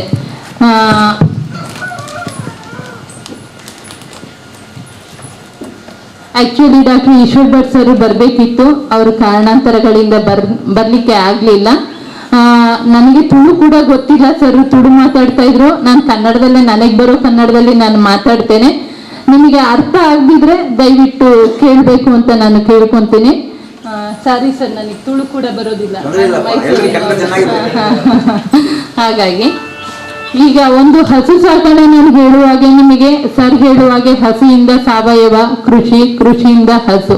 ಹೌದು, ಇದು ಹೆಚ್ಚಿನ ಜನರು ನಾನು ನೋಡಿದ ಹಾಗೆ ಹಸು ಸಾಕೋದೇ ಗೊಬ್ಬರಕ್ಕಾಗಿ. ಹೆಚ್ಚಿನವರು ಹಾಲಿಗಿನ ಹೆಚ್ಚಾಗಿ ನಾನು ಕೇಳುವಾಗ ಯಾಕೆ ನೀವು ಈ ಹಟ್ಟಿಯಲ್ಲಿ ಬಿಡ್ತೀರಾ ಅನ್ನುವಾಗ, ಗೊಬ್ಬರಕ್ಕಾಗಿ ಮೇಡಮ್ ನಮ್ಗೆ ಹಸು ಬೇಕು, ಹಾಗೆ ಸಾಕ್ತೀವಿ ಅಂತ ಹೆಚ್ಚು ಹೇಳುವವರೇ ಹೌದು. ಹಾಗಾಗಿ ಗೊಬ್ಬರದ ಹಟ್ಟಿಯಲ್ಲಿ ನಾವು ಕಟ್ಟುವಾಗ ಸಮಸ್ಯೆಗಳು ಕೂಡ ಹೆಚ್ಚಾಗ್ತದೆ. ಯಾಕಂದ್ರೆ ಅದು ಒಂದು ಪ್ರಾಣಿ. ನಾವು ಈಗ ಕೊಳಕಿನ ಪ್ರದೇಶದಲ್ಲಿ ನಾವು ನಮ್ಮ ಮಕ್ಕಳು ಇರುವಾಗ ನಮ್ಗೆ ಹೇಗೆ ರೋಗಗಳು ರುಜಿನಗಳೆಲ್ಲ ಬರ್ತದೆ, ಹಾಗೆ ಅದಕ್ಕೂ ಸಮಸ್ಯೆಗಳು ಬರೋದು, ಪ್ರಾಬ್ಲಮ್ಗಳು ಜಾಸ್ತಿ. ಬಟ್ ಈಗ ನಾನು ನಿಮಗೆ ಒಂದು ಹಂತವಾಗಿ ಹೋಗ್ತೀನಿ. ಕರು ಸ್ಟೇಜ್ ಇಂದ ಬಂದ್ರೆ, ಈಗ ಕರು ಹುಟ್ಟಿದ ತಕ್ಷಣ, ಕರು ಈಗ ಹುಟ್ಟಿದೆ, ನಿಮಗೆ ಅಲ್ಲಿಂದ ಹೇಗೆ ನೀವು ನೋಡ್ಕೊಂಡು ಹೋಗ್ಬೇಕು ಅನ್ನೋದನ್ನ ಒಂದು ಹಂತವಾಗಿ 2 ನಿಮಿಷ ಅಷ್ಟೇ ಮಾತಾಡ್ತೇನೆ. ಯಾರು ಹೆದರಬೇಡಿ, ಎಲ್ಲ ನಾನು ಫಾಸ್ಟ್ ಅಲ್ಲೇ ಮಾತಾಡಿ ಹೋಗ್ತೇನೆ.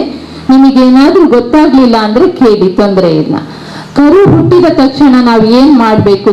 ತಾಯಿ ರೆಡಿ ಇದೆ, ಕರು ಹುಟ್ಟಿದೆ. ಹುಟ್ಟಿದ ಕೂಡ್ಲೆ, ಆ ಕರು ಹೊರಗೆ ಬಂದ ಕೂಡ್ಲೆ, ಯಾವ್ದಾದ್ರು ನೀವು ಮನೆಯಲ್ಲಿ ಮಲ್ಮಲ್ ಬಟ್ಟೆ ಅಂತ ಏನ್ ಯೂಸ್ ಮಾಡ್ತೀರಾ, ಇಲ್ಲ ನಿಮ್ಮ ಬನಿಯನ್ಗಳು ಹಾಕ್ತಿರಲ್ಲ, ಅದು ಬಟ್ಟೆ ಸಾಫ್ಟ್ ಇರುತ್ತೆ, ಅಂತ ಸಾಫ್ಟ್ ಬಟ್ಟೆಯಲ್ಲಿ ಆ ಕರುವನ್ನ ಒರೆಸ್ಬೇಕಾಗ್ತದೆ.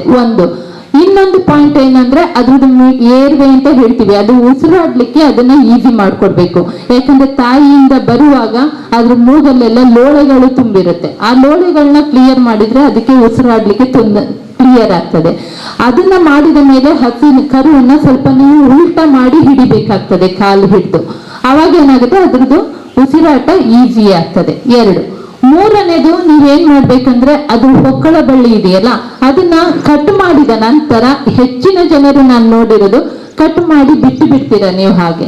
ಯಾಕಂದ್ರೆ ನಿಮ್ಮ ಹಟ್ಟಿಯಲ್ಲೇ ಆಲ್ರೆಡಿ ಕೊಳಕಿರೋದ್ರಿಂದ ನೀವು ಹೊಕ್ಕಳು ಬಳ್ಳಿಯಲ್ಲಿ ಹೋಲ್ ಇರುತ್ತೆ, ಅದು ಅಂದ್ರೆ ರಂಧ್ರ ಇರುತ್ತೆ ನಿಮ್ಗೆ. ಅಲ್ಲಿ ಆಲ್ರೆಡಿ ನಿಮ್ಮ ಸಗಣಿಯಲ್ಲಿ, ಹಟ್ಟಿಯಲ್ಲಿ ಬ್ಯಾಕ್ಟೀರಿಯಾಗಳು, ವೈರಸ್ಗಳು ಇರೋದ್ರಿಂದ ಆ ಹೊಕ್ಕಳು ಬಳ್ಳಿಯ ಮೂಲಕ ನೀವು ಕಟ್ಟುವಾಗ ಬಿಗಿ ಸರಿ ಕಟ್ಟಲಿಲ್ಲ ಅಂತ ಹೇಳಿದ್ರೆ, ಅದರಿಂದ ನಿಮಗೆ ಬ್ಯಾಕ್ಟೀರಿಯಾಗಳು ಹೋಗಿ ನಿಮಗೆ ಕಾಮನ್ ಆಗಿ ಇಲ್ಲಿ ಎಲ್ಲ ಕಾಣಿಸ್ಕೊಂಡಿರೋ, ನಾನ್ ನೋಡಿರೋದು ಕರುಗಳ ಗಂಟುಗಳು ಸ್ವಲ್ಪ 1 ವಾರ 15 ದಿನ ಆದ್ಮೇಲೆ ಅದರ ಕಾಲು ಮತ್ತೆ ಕೈಯಿನ ಗಂಟುಗಳಲ್ಲಿ ದಪ್ಪ ಆಗ್ತದೆ. ಅಲ್ಲಿಂದ ಮತ್ತೆ ರೇಷಿ ಬರ್ಲಿಕ್ಕೆ ಸ್ಟಾರ್ಟ್ ಆಗ್ತದೆ. ಅದು ಮೇನ್ ಕಾರಣ ಅಂದ್ರೆ ಇದೆ. ನೀವು ಹೊಕ್ಕಳು ಬಳ್ಳಿ ಕಟ್ಟಬೇಕಾದ್ರೆ ಸರಿಯಾಗಿ ಕಟ್ಟದೆ, ಮತ್ತೆ ಕಟ್ಟಿದ ಪ್ರತಿ ದಿನಕ್ಕೆ 4 ರಿಂದ 5 ಬಾರಿ ಟಿಂಚರ್ ಅಯೋಡಿನ್ ಅಂತ ಸಿಗ್ತದೆ. ಅದು ಎಲ್ಲಾ ಮೆಡಿಕಲ್ಗಳಲ್ಲೂ ಸಿಗ್ತದೆ ನಿಮ್ಗೆ. ಆ ದ್ರಾವಣದಲ್ಲಿ ದಿನಕ್ಕೆ 5 ಬಾರಿ 1 ವಾರ ನೀವು ಅದನ್ನ ಹಚ್ಚುತ್ತಾ ಇರ್ಬೇಕು. ಅದಕ್ಕೆ ನಾವು ಡಿಪ್ ಅಂತ ಹೇಳ್ತೀವಿ, ಅದು ಸಾಮಾನ್ಯ ವರ್ಡ್ ಆಗುತ್ತೆ. ನೀವು ಜಸ್ಟ್ ಕಾಟನ್ ಅಲ್ಲಿ ತೆಕ್ಕೊಂಡು ಅದ್ರ ಬಳ್ಳಿಗೆಲ್ಲ ಹಚ್ಚಿದ್ರೆ ಯಾವುದೇ ಬ್ಯಾಕ್ಟೀರಿಯಾ ಒಳಗೋಗ್ಲಿಕ್ಕೆ ಅದು ಬಿಡೋದಿಲ್ಲ. ಆಗ ನಿಮ್ಗೆ ಆ ಗಂಟು ನೋವು ಬರೋದು, ಅದು ಒಡೆಯೋದು, ರೇಷಿ ಆಗೋದು. ಮತ್ತೆ ಕರುಗೆ ನೀವು ಅದನ್ನ ಗಮನ ಕೊಡ್ಲಿಲ್ಲ ಅಂತ ಹೇಳಿದ್ರೆ ಅದ್ರೊಳಗಡೆ ಆಲ್ರೆಡಿ ರೇಷಿ ಇರುವಂತದ್ದು, ಅದ್ರಲ್ಲಿರೋ ಬ್ಯಾಕ್ಟೀರಿಯಾಗಳೇನಾಗುತ್ತೆ ಬ್ಲಡ್ಗೆಲ್ಲ ಎಂಟರ್ ಆಗ್ತದೆ. ಆಗ ಕರುಗಳು ಸಾಯ್ತಾ ಇದೆ. ನಾನು ಹೆಚ್ಚಿಗೆ ನೋಡಿದ ಹಾಗೆ ಹೆಚ್ಚು ಕರುಗಳು ಇದರಿಂದ ಸಾಯ್ತಾ ಇದೆ.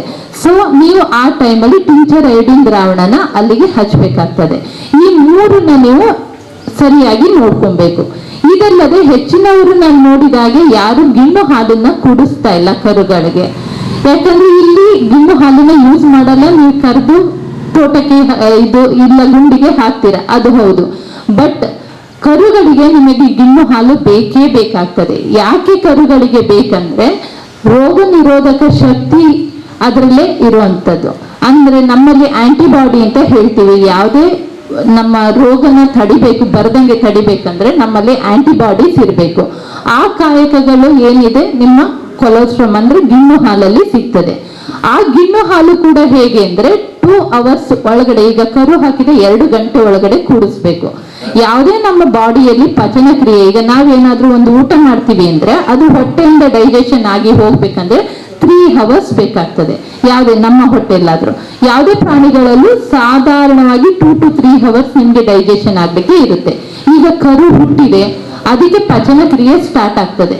ಪಚನ ಕ್ರಿಯೆ ಸ್ಟಾರ್ಟ್ ಆಗುವಾಗ ಏನಾಗುತ್ತೆ, ನಮ್ಮ ಹೊಟ್ಟೆಯಲ್ಲೆಲ್ಲ ಆಸಿಡ್ಗಳು ತುಂಬಾ ಆಸಿಡ್ಗಳು ಇರುತ್ತೆ. ಹಾಗೆ ಕೂಡ ಕರುಗಳ ಹೊಟ್ಟೆಯಲ್ಲಿ, ಹಸುಗಳ ಹೊಟ್ಟೆಯಲ್ಲಿ ಆಸಿಡ್ಗಳು ಇರುತ್ತೆ. ಆ ಆಸಿಡ್ಗಳು ನಾವು ಏನಾಗುತ್ತೆ, ಅದು ಪ್ರೊಡಕ್ಷನ್ ಕರು ಹುಟ್ಟಿದ 3 ಗಂಟೆಯಲ್ಲಿ 2 ರಿಂದ 3 ಗಂಟೆಯಲ್ಲಿ ಸ್ಟಾರ್ಟ್ ಆಗ್ತದೆ. ಅಲ್ಲಿವರೆಗೆ ಆಸಿಡ್ ಪ್ರೊಡಕ್ಷನ್ ಇರೋದಿಲ್ಲ ಕರುಗಳಲ್ಲಿ.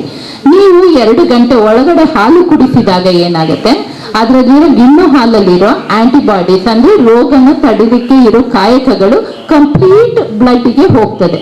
ಸೊ ಮುಂದೆ ಹುಟ್ಟುವ ಕರು ಅಂದ್ರೆ ಮುಂದೆ ಬೆಳೆಯುವಾಗ ಕರುದು ದೇಹದ ತೂಕ ಆಗ್ಲಿ ಇಲ್ಲ ರೋಗನ ತಡ್ಕೊಳ್ಳೋ ಶಕ್ತಿ ಆಗ್ಲಿ ನಿಮಗೆ ಜಾಸ್ತಿ ಆಗ್ತದೆ. ಸೊ ನಾವು ಏನ್ ಹೇಳ್ತೀವಿ, ಅದರಲ್ಲಿ ಹಾಲು ಬರೋದಿಲ್ಲ ಅಂದ್ರೆ ಎಷ್ಟು ಹಾಲು ಬರ್ತದೆ ನಿಮಗೆ, ಒಂದು ಗ್ಲಾಸ್ ಆಗ್ಲಿ, ಒಂದು 10 ml 20 ml ಎಷ್ಟು ಕೂಡ ಬರ್ಲಿ ಕೊಡೋದು ಒಳ್ಳೇದು ನೀವು.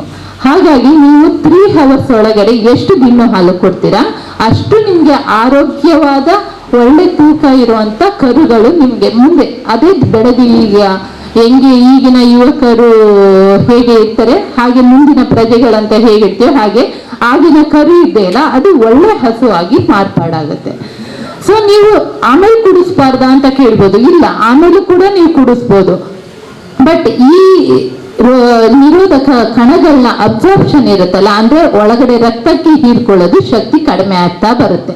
ಯಾಕಂದ್ರೆ ಅದು ಎಂಟ್ರಿ ಆಗ್ತಿದೆ, ಅದಕ್ಕೆ ಹೊಟ್ಟೆಗೆ ಹೋಗ್ತಿದಂಗೆ ನಿಮಗೆ ಆಸಿಡ್ ಪ್ರೊಡಕ್ಷನ್ ಸ್ಟಾರ್ಟ್ ಆಗುತ್ತೆ. ಆಸಿಡ್ ಬಂದ ಕೂಡಲೇ ಅದು ಹಾಲಲ್ಲಿರೋ ಅದನ್ನೆಲ್ಲ ಸಾಯಿಸ್ತಾ ಬರುತ್ತೆ. ಸೊ 100% 2 ಗಂಟೆ ಒಳಗಡೆ ಇದ್ದಿದ್ದು ಅಬ್ಸಾರ್ಪ್ಷನ್ ನಿಮಗೆ 6 hours ಆಗ್ತಿದಂಗೆ ಒಂದು 50% ಬರುತ್ತೆ, 12 hours ಆಗ್ತಿದಂಗೆ 25% ಆಗುತ್ತೆ, 1 day ಆಗುವಾಗ ನಿಮ್ಗೆ ಕಂಪ್ಲೀಟ್ ನಿಲ್ಲಾಗುತ್ತೆ. ಸೊ ಅದಕ್ಕೆ ನನ್ನ ರಿಕ್ವೆಸ್ಟ್ ಏನಂದ್ರೆ, ಹಸು ಕರು ಹಾಕಿದ ಕೂಡಲೇ ದಯವಿಟ್ಟು 2 ಗಂಟೆ ಒಳಗಡೆ ನಿಮಗೆ ಎಷ್ಟು ಸಾಧ್ಯ ಅಷ್ಟು ಹಾಲು ಕೊಡಿಸಿ. ಹಾಗೆ ಹೇಳ್ಬಿಟ್ಟು ತುಂಬಾ ಹಾಲು ಬರ್ತಿದೆ ಅಂತ ತುಂಬಾನು ಕುಡಿಸ್ಲಿಕ್ಕೆ ಆಗಲ್ಲ.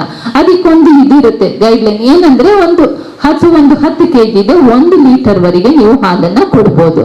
ತುಂಬಾ ಕುಡಿಸುವಾಗ ಜಾಸ್ತಿ ನಮ್ಗೆ ಅದು ಒಳ್ಳೆ ಇನ್ನೂ ವೆಯ್ಟ್ ಬರ್ಲಿ ಮೇಡಮ್ ಹೇಳಿದ್ರು ಅಂತ ಕೂಡ್ಸ್ಲಿಕ್ಕೆ ಹೋದ್ರೆ ಎಷ್ಟು ತಗೊಳ್ಳಿಕ್ಕಾಗುತ್ತೆ ಕರು ಅಷ್ಟೇ ತಗೊಳ್ಳಿಕ್ಕಾಗಿ, ಇನ್ನು ಉಳಿದದೆಲ್ಲ ಬೇದಿಯಾಗಿ ಹೋಗುತ್ತೆ. ಸೊ ಅಗೇನ್ ಪ್ರಾಬ್ಲಮ್ಗಳು ಕ್ರಿಯೇಟ್ ಆಗ್ತದೆ. ಬೇದಿಯಾಗುವಾಗ ನೀರಿನ ಅಂಶ ಹೋಗುತ್ತೆ, ಮತ್ತೆ ವೀಕ್ ಆಗ್ತದೆ ಕರು, ಮತ್ತೆ ಪ್ರಾಬ್ಲಮ್ ಆಗ್ತದೆ. ಸೊ ಒಂದು 10 kg ಇದ್ರೆ ಕರು ನೀವು 1 ಲೀಟರ್ ವರೆಗೆ ನೀವು ಅದನ್ನ ಹಾಲನ್ನ ಕುಡಿಸ್ಬೋದು. ಓಕೆ, ಈಗ ಕರು ಆಯ್ತು, ನೀವು ಗಿಣ್ಣು ಹಾಲು ಕೊಟ್ರಿ. ನೆಕ್ಸ್ಟ್ 3 days ನಂತರ ಸ್ವಲ್ಪ ಬೆಚ್ಚ ನೀರು ಅಂದ್ರೆ ಕುದಿಸಿ ಆರಿಸಿದ ನೀರನ್ನ ಸ್ವಲ್ಪವೇ ಕೊಡ್ತಾ ಬನ್ನಿ. ಈಗ ಕೆಲವೊಬ್ರು ನೀರು ಕೊಡ್ಬೇಕಾ ಅಂತಲೂ ಕೇಳಿದ್ದಾರೆ ನನ್ನನ್ನ, ಅದಕ್ಕಾಗಿ ನಾನು ಹೇಳ್ತಾ ಇದ್ದೇನೆ, ಇದು ಇವ್ರು ಹೇಳ್ಬೇಕಾ ಅನ್ಕೊಂಬೇಡಿ ಅಲ್ಲ, ಯಾಕಂದ್ರೆ ಅದು ಕ್ವಶನ್ ಕೇಳಿದ್ದಾರೆ ತುಂಬಾ ಜನ, ಹಾಗೆ ಹೇಳಿದ್ದು. ಮತ್ತೆ ಒಂದು 15 ದಿನದ ನಂತರ ಸ್ವಲ್ಪ ಗರಿಕೆ ಹುಲ್ಲು, ಸಣ್ಣ ಸಣ್ಣ ಹುಲ್ಲುಗಳನ್ನ ತಿನ್ನಿಸ್ತಾ ಬನ್ನಿ. ಯಾಕೆ ಅಂದ್ರೆ ಈಗ ನಾವು ಬರೀ ಹಾಲಲ್ಲೇ ಮೇಂಟೈನ್ ಮಾಡ್ಕೊಂಡು ಹೋದ್ರೆ ನಮ್ಮ ಈ ಕರುಗಳಲ್ಲಿ ಅಂದ್ರೆ ಹಸುಗಳಲ್ಲಿ ನಮ್ಮ ಹಾಗೆ ಒಂದು ಹೊಟ್ಟೆ ಇಲ್ಲ, 4 ಹೊಟ್ಟೆ ಇದೆ. ರೂಮೆನ್, ರೆಟಿಕ್ಯುಲಮ್, ಅಬೋಮೆಸಮ್, ಓಮೆಸಮ್ ಅಂತ ಹೇಳಿ 4 ಹೊಟ್ಟೆಗಳು ಬರುತ್ತೆ. 4 ಹೊಟ್ಟೆಗಳು ಡೆವಲಪ್ಮೆಂಟ್ ಯಾವ್ದ್ರ ಮೇಲೆ ಆಧಾರಿತ ಆಗಿರುತ್ತೆ ಅಂದ್ರೆ, ನಾವು ಕೂಡ ಹಾಲು, ಹಿಂಡಿ ಮತ್ತು ಹುಲ್ಲು ಎಷ್ಟು ಬೇಗ ಕೊಡ್ತೀವೋ ನಾವು ಅಷ್ಟು ಬೇಗ ಅದರಲ್ಲಿರೋ ಪದರಗಳು. ನನ್ನ ಹತ್ರ ಈಗ ಆಕ್ಚುಲಿ ನಿಮಗೆ ಇದೆಲ್ಲ ಇದ್ದಿದ್ರೆ ನಾನು ನಿಮಗೆ ಲ್ಯಾಪ್ಟಾಪ್ ಅಲ್ಲಿ ಹಾಕಿ ತೋರಿಸ್ಬೋದಿತ್ತು ಹೇಗಿರುತ್ತೆ ಅಂತ, ಬಟ್ ತೋರಿಸ್ಲಿಕ್ಕಾಗಲ್ಲ. ನಾನು ಈಗ ಹೇಳ್ತಾ ಇದ್ದೀನಿ, ಅದು ಒಳಗಡೆ ಪದರಗಳು ಅದು ಡೆವಲಪ್ ಆಗ್ಬೇಕಂದ್ರೆ ನಾವು ಕಾಲಕ್ಕೆ ಕರುಗಳಿಗೆ ಏನೇನು ಕೊಡ್ಬೇಕೋ ಅದನ್ನ ಕೊಡ್ಲೇಬೇಕಾಗ್ತದೆ. ಈಗ ನೀವು 15ನೇ ದಿನಕ್ಕೆ ಗರ್ಗೆ ಹುಲ್ಲು ಸ್ಟಾರ್ಟ್ ಮಾಡಿದಾಗ ಈ ಪದರ ಈಗ ನನ್ನ ಕೈ ಹೇಗಿದೆ ಹಾಗೆ ಇರುತ್ತೆ. ನಾವು ಗರ್ಗೆ ಹುಲ್ಲನ್ನ ಸ್ಟಾರ್ಟ್ ಮಾಡ್ಲಿಕ್ಕಾಗಿ ಅದನ್ನ ಡೈಜೆಷನ್ ಬೇಕಾದ ಪ್ಯಾಪಿಲಿ ಅಂತ ಹೇಳ್ತೀವಿ. ಈ ಟರ್ಕಿ ಟವಲಲ್ಲಿ ಒಂದು ಈಗ ದಾರದ ಹಾಗೆ ಬರ್ತದಲ್ಲ, ಹಾಗೆ ಅದು ಡೆವಲಪ್ ಆಗುತ್ತೆ. ಅದು ಡೆವಲಪ್ ಆಗ್ತಿದಂಗೆ ನಿಮ್ಗೆ ಅಬ್ಸಾರ್ಪ್ಷನ್ ಚೆನ್ನಾಗಾಗತ್ತೆ, ಪಚನ ಕ್ರಿಯೆ ಚೆನ್ನಾಗಾಗತ್ತೆ. ಪಚನ ಕ್ರಿಯೆ ಚೆನ್ನಾಗಾದಂಗೆ ನಿಮ್ಗೆ ಬಾಡಿ ಚೆನ್ನಾಗಿರುತ್ತೆ. ಯಾವುದೇ ನಮಗೆ ನಾವು ದಪ್ಪ ಆಗ್ಬೇಕು, ಚೆನ್ನಾಗಾಗ್ಬೇಕು, ಆರೋಗ್ಯವಾಗಬೇಕು ಅಂದ್ರೆ ಮೊದಲು ನಮ್ಮ ಪಚನ ಕ್ರಿಯೆ ಚೆನ್ನಾಗಿರ್ಬೇಕು.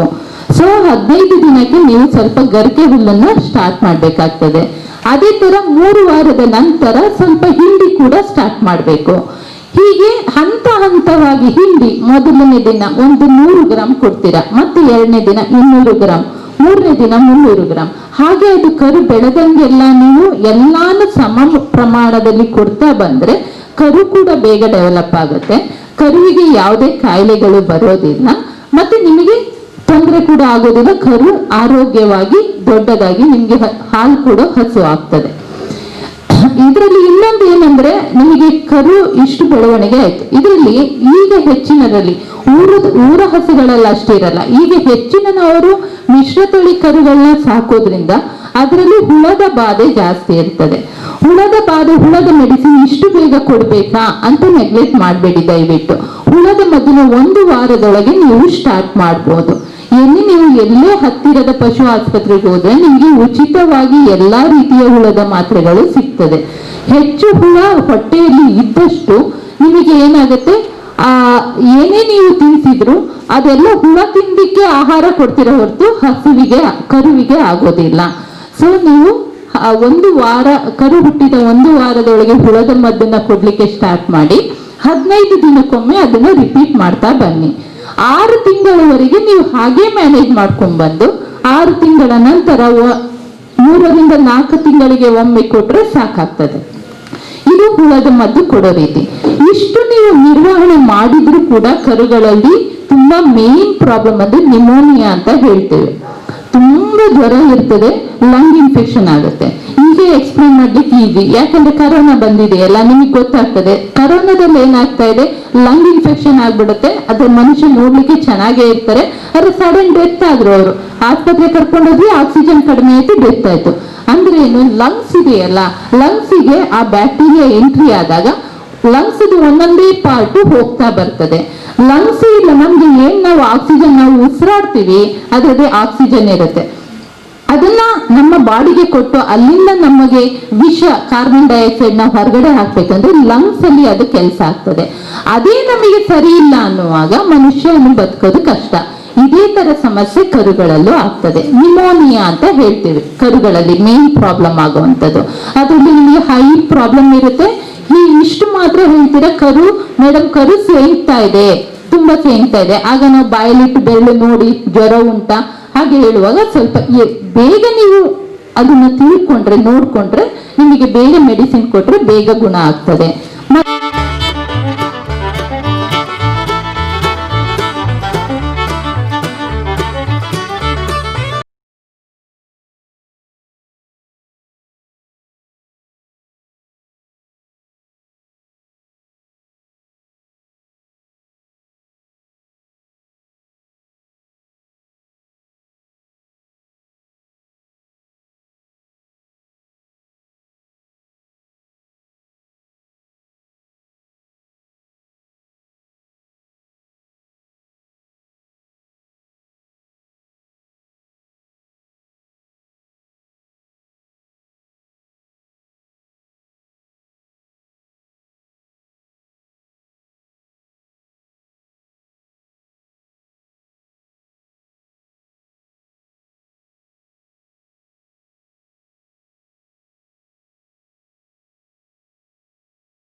ಇನ್ನೊಂದು ಬೇದಿ ಆಯ್ತಾ ಇದೆ ಅಂತ ಹೇಳ್ತೀರಾ, ತುಂಬಾ ಬೇದಿ ಆಗ್ತಾ ಇರುತ್ತೆ. ಇದು ವೆರಿ ಕಾಮನ್ ಹಸುಗಳಲ್ಲಿ ಈಕೋಲೈ ಇನ್ಫೆಕ್ಷನ್ ಅಂತ ಹೇಳ್ತೀವಿ ಕರುಗಳಲ್ಲಿ.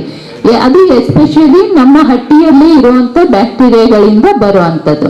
ಆ ಈಕೋಲೈ ಇನ್ಫೆಕ್ಷನ್ ಅಲ್ಲಿ ಏನಾಗುತ್ತೆ ಅಂದ್ರೆ ತುಂಬಾ ಅತಿಸಾರ ಬೇದಿ ಅಂತ ಹೇಳ್ತೀವಲ್ಲ, ಹಾಗೆ ತುಂಬಾ ಅತಿಸಾರ ಬೇದಿ ಆಗ್ತದೆ. ಅತಿಸಾರ ಬೇದಿ ಆಗುವಾಗ ಕರು ಯಾಕೆ ಸಾಯುತ್ತೆ? ಕರು ಬೇದಿಯಾಗಿ ಸಾಯೋದಲ್ಲ, ಬೇದಿಯಾಗುವಾಗ ಬಾಡಿಯಲ್ಲಿರುವ ನೀರಿನಂಶ ಹೋಗಿ ಅದು ಬ್ಲಡ್ ಪಂಪ್ ಆಗದೆ ಅದು ಸಾಯುವಂಥದ್ದು. ಬಟ್ ನೀವೇನ್ ಮಾಡ್ತೀರಾ, ಫೋನ್ ಮಾಡ್ತೀರಾ, ಬೇದಿ ಅಂತ ಹೇಳ್ತೀರಾ, ಮದ್ದು ಮಾಡೋದಿಲ್ಲ. ಅಯ್ಯೋ ಇವತ್ತು ನನಗೆ ಕೆಲಸ ಇತ್ತು, ನಾಳೆ ಬರ್ತೇನೆ. ಕೆಲವೊಬ್ರು ನಾಳೆ ಮೇಡಮ್ ತಗೊಂಡೋದೆ ಮರ್ತೋಯ್ತು, ಕೊಡ್ಲೇ ಇಲ್ಲ. ಹೀಗೆ ಆಗಿ 3 ದಿನ ಬಿಟ್ಟರು ತುಂಬಾ ಬೇದಿ ಇರುವಾಗ ಸಾಯುವುದು ಖಂಡಿತ. ಅದರಿಂದಾಗಿ ಸಾಯ್ತದೆ ಹೊರತು ಕರು ಬೇದಿಯಿಂದ ಸಾಯೋದಿಲ್ಲ, ನೀರಿನಂಶ ಕಡಿಮೆ ಆಗಿ ಸಾಯ್ತದೆ. ಹಾಗೆ ನಿಮಗೆ ಬೇದಿ ಅನ್ಸಿದ್ರೆ ನೀವು ಮನೆಮದ್ದು ಮಾಡಿ, ನಾನು ಬೇಡ ಅಂತ ಹೇಳಲ್ಲ, ಅದು ಕೂಡ ಒಳ್ಳೇದು. ಬಟ್ ಅದರೊಟ್ಟಿಗೆ ಫ್ಲೂಯಿಡ್ ರಿಪ್ಲೇಸ್ಮೆಂಟ್ ಅಂತ ಹೇಳ್ತೀವಿ. ಅಂದ್ರೆ ಅದ್ರ ಬಾಡಿಯಲ್ಲಿ ನೀರಿನಂಶ ಮತ್ತೆ ನಮ್ಮದು ಲವಣಾಂಶಗಳು, ನಿಮಗೆ ಯಾಕೆ ಬೇದಿ ಆಗುವಾಗ ನೀವೇ ಎಷ್ಟು ಸುಸ್ತಾಗ್ತೀರಾ ಅಲ್ವಾ, ನಿಮ್ಗೆ ಗೊತ್ತಾಗ್ತದೆ. ಅವಾಗ ORS ಕುಡೀರಿ ಅಂತ ಹೇಳ್ತಾರೆ, ಯಾಕಂದ್ರೆ ಲವಣಾಂಶ ಮತ್ತೆ ನೀರಿನ ಅಂಶನ ರಿಪ್ಲೇಸ್ ಮಾಡ್ಲಿಕ್ಕೆ. ಸೊ ಎಷ್ಟು ಸಾಧ್ಯ ಅಷ್ಟು ನೀರನ್ನ ಕೊಡಿ. ಅದಕ್ಕೆ ನೀರನ್ನ ಕೊಟ್ಟಾಗ ನೀವು ಹೆಚ್ಚು ರಿಪ್ಲೇಸ್ ಮಾಡಿದಂಗೆ ಆಗುತ್ತೆ. ನೀವು ಇನ್ನು ನೆಕ್ಸ್ಟ್ ಮೆಡಿಸಿನ್ ಕೊಡೋರಿಗೆ ಅಟ್ಲೀಸ್ಟ್ ಅದನ್ನ ಉಳಿಸ್ಕೊಬಹುದು. ಇಷ್ಟು ಕರು ನಿರ್ವಹಣೆಯಲ್ಲಿ ನೀವು ಇಷ್ಟು ಪಾಯಿಂಟ್ಸ್ಗಳನ್ನ ನೆನ್ಪಿಟ್ಕೊಂಡ್ರೆ ಸಾಯ್ತಾ ಇರೋ 10 ಕರುಗಳಲ್ಲಿ ಅಟ್ಲೀಸ್ಟ್ ನಾವು 9 ಕರುನಾದ್ರೂ ಉಳಿಸ್ಕೊಬಹುದು. ಇದಾದ್ಮೇಲೆ ನೆಕ್ಸ್ಟ್ ನಮಗೆ ಬರುವಂತದ್ದು ಗಡಸು. ನೆಕ್ಸ್ಟ್ ಅದು ಬೆಳೀತಾ ಹೋಗ್ತದೆ, ದೊಡ್ಡದಾಯ್ತು. ಇವಾಗ ನೆಕ್ಸ್ಟ್ ಅದು ಹೀಟಿಗೆ ಬರ್ತದೆ, ಅದು ಇಂಜೆಕ್ಷನ್ ಹಾಕಿಸ್ತೀರ, ಪ್ರೆಗ್ನೆಂಟ್ ಆಗತ್ತೆ. ಓಕೆ, ಪ್ರೆಗ್ನೆನ್ಸಿಯಲ್ಲಿ ನಿರ್ವಹಣೆ ಹೇಗೆ ಅಂತ. ಪ್ರೆಗ್ನೆನ್ಸಿಯಲ್ಲಿ ಏನಂದ್ರೆ ನೀವು ಕರು ಈಗ ನ್ಯೂಟ್ರಿಷನ್ ಕೊಟ್ರೆ ಜಾಸ್ತಿ ದಪ್ಪ ಕರು ಬರುತ್ತೆ, ನಾವು ಕೊಡಬಾರ್ದು ಪ್ರೆಗ್ನೆನ್ಸಿಯಲ್ಲಿ. ಇಲ್ಲ, ಅದು ತಪ್ಪು. ಹಸು ಹೇಗೆ ಪ್ರೆಗ್ನೆಂಟ್ ಆದಾಗ ನಮ್ಮ ತಾಯಿಯಂದಿರಿಗೆ ಅಂದ್ರೆ ಲೈಕ್ ಹೆಂಗಸರು ಪ್ರೆಗ್ನೆಂಟ್ ಆಗುವಾಗ ಹೇಗೆ ಸಮತೋಲನ ಆಹಾರ ಬೇಕೋ ಹಾಗೆ ಹಸುಗಳಿಗೂ ಕೂಡ ಸಮತೋಲನ ಆಹಾರ ಬೇಕು. ಬರೀ ಅಕ್ಕಿ ತೌಡು ಹಾಕೋದ್ರಿಂದ ನಿಮಗೆ ಸಮತೋಲನ ಆಹಾರ ಸಿಗೋದಿಲ್ಲ. ಬರೀ ನಾವು ಕಡಲೆ ಹಿಂಡಿ ಹಾಕೋದ್ರಿಂದ ಸಮತೋಲನ ಆಹಾರ ಸಿಗೋದಿಲ್ಲ. ಬರೀ ಒಂದೇ ಒಂದು ನ್ಯೂಟ್ರಿಯೆಂಟ್ಸ್ ಇಂದ ನಿಮಗೆ ಸಿಗೋದಿಲ್ಲ. ಸಮತೋಲನ ಆಹಾರ ಅನ್ನೋದನ್ನೇ ನಾನು ಒಂದಿನ ಮಾತಾಡಿದ್ರೆ ಈಗ ಚುಟುಕಾಗಿ ಹೇಳಿದ್ರೆ ನಾವು ತಾಯಂದಿರಿಗೆ, ಗರ್ಭಿಣಿ ತಾಯಂದಿರಿಗೆ ಹೇಗೆ ನೋಡ್ತೀವೋ ಹಾಗೆ ಹಸುಗಳಿಗೂ ನೋಡ್ಬೇಕಾಗ್ತದೆ. ಆ ಹಸುಗಳಲ್ಲಿ ನೀವು ತಲೆ ಬಿಸಿ ಮಾಡಬೇಡಿ. ನೀವು ಸಮತೋಲನ ಆಹಾರ ಕಾನ್ಸಂಟ್ರೇಟ್ಸ್ ಏನಿದೆ ನೀವು ಆರಾಮಾಗಿ ಹಾಕ್ಬೋದು. ಯಾವುದೇ ಹಸುಗಳಿಗೆ ಬರೀ ಹುಲ್ಲು ಕೊಡೋದ್ರಿಂದ ಅದು ಆರೋಗ್ಯವಾಗಿರಲ್ಲ, ಬರೀ ಹಸಿ ಹುಲ್ಲು ತಿನ್ನೋದ್ರಿಂದನೂ ಆರೋಗ್ಯವಾಗಿರಲ್ಲ. ಅದಕ್ಕೆ ಒಣ ಹುಲ್ಲು, ಹಸಿ ಹುಲ್ಲು ಮತ್ತೆ ಹಿಂಡಿ ಎಲ್ಲ ಕೂಡ ಬೇಕಾಗ್ತದೆ. ಹಿಂಡಿಯ ಬಗ್ಗೆ ಹೀಗೆ ಹೇಳ್ಬೇಕಂದ್ರೆ ಈಗ ಕರುಗಳಲ್ಲಿ ನೀವು ಹಿಂಡಿ ಸ್ಟಾರ್ಟ್ ಮಾಡ್ಬೇಕಂದ್ರೆ ನಮಗೆ ಹೆಚ್ಚು ಅದರಲ್ಲಿ ಈಗ ಹಿಂಡಿ ಅಂತ ಹೇಳುವಾಗ ಪಶು ಆಹಾರ ಅಂತ ಹೇಳುವಾಗ ಕಾರ್ಬೋಹೈಡ್ರೇಟ್ ಬೇಕಾಗುತ್ತೆ, ಪ್ರೋಟೀನ್ ಬೇಕಾಗುತ್ತೆ, ಫ್ಯಾಟ್ ಬೇಕಾಗ್ತದೆ. ಅಂದ್ರೆ ಅದನ್ನ ಸಮತೋಲನ ಆಹಾರ ಅಂತ ಹೇಳ್ತೀವಿ. ಅದರೊಟ್ಟಿಗೆ ಖನಿಜಾಂಶಗಳು ಕೂಡ ಬೇಕಾಗ್ತದೆ. ಇದೆಲ್ಲ ಇರಬೇಕು ಅಂದ್ರೆ ನಾವು ನಿಮ್ಮಲ್ಲಿರೋ ಇಂಗ್ರೀಡಿಯೆಂಟ್ಸ್, ನಿಮ್ಮಲ್ಲಿ ಏನೇನು ಸಿಗುತ್ತೆ ಅದನ್ನಾದ್ರೂ ಮಿಕ್ಸ್ ಮಾಡಿ ಕೊಡ್ಬೇಕು. ಎಲ್ಲ ಕಡ್ಡಿ ಹಿಂಡಿ ತೆಗೆದು ಕೊಡ್ಲಿಕ್ಕಾಗಲ್ಲ. ಕಡ್ಡಿ ಹಿಂಡಿ ಅಂದ್ರೆ ಎಲ್ಲಾನು ಸಮನಾಗಿ ಅದನ್ನ ರೇಷನ್ ಮಾಡಿ ಮಿಕ್ಸ್ ಮಾಡಿ ನಿಮಗೆ ಕೊಟ್ಟಿರ್ತಾರೆ. ಬಟ್ ಸ್ವಲ್ಪ ಎಕ್ಸ್ಪೆನ್ಸಿವ್ ಇರೋದ್ರಿಂದ ನಿಮ್ಗೆ ಎಲ್ಲ ತರ್ಲಿಕ್ಕಾಗಲ್ಲ. ಬಟ್ ನಾನು ನೋಡಿದ್ದೇನೆ, ಕೆಲವೊಬ್ರು ನಾನು ನೆಲಗಡ್ಲೆ ಹಿಂಡಿ ಕೊಡ್ತಾ ಇದ್ದೀನಿ, ಕೆಲವೊಬ್ರು ಎಳ್ಳು ಹಿಂಡಿ ಕೊಡ್ತಾ ಇದ್ದೀನಿ ಹೇಳ್ತಾರೆ, ಕೆಲವೊಬ್ರು ಕಾಯಿಯ ತೆಂಗಿನ ಹಿಂಡಿ ಕೊಡ್ತಾ ಇದ್ದೀನಿ ಅಂತ ಹೇಳ್ತಾರೆ. ಗುಡ್, ಕೊಡಿ, ತೊಂದರೆ ಇಲ್ಲ. ಅದನ್ನ ನೀವು ಮಿಕ್ಸ್ ಮಾಡುವಾಗ ಸಮ ಪ್ರಮಾಣದಲ್ಲಿ ಮಿಕ್ಸ್ ಮಾಡಿ ಕೊಟ್ರೆ ಒಳ್ಳೇದಾಗ್ತದೆ. ಈಗ ನೀವು ನೆಲಗಡ್ಲೆ ಹಿಂಡಿ 40% ಮಿಕ್ಸ್ ಮಾಡಿದ್ರೆ ಇನ್ನೊಂದು 40% ನಮಗೆ ಕಾರ್ಬೋಹೈಡ್ರೇಟ್ ಯಾವ್ದ್ರಲ್ಲಿ ಇರುತ್ತೆ?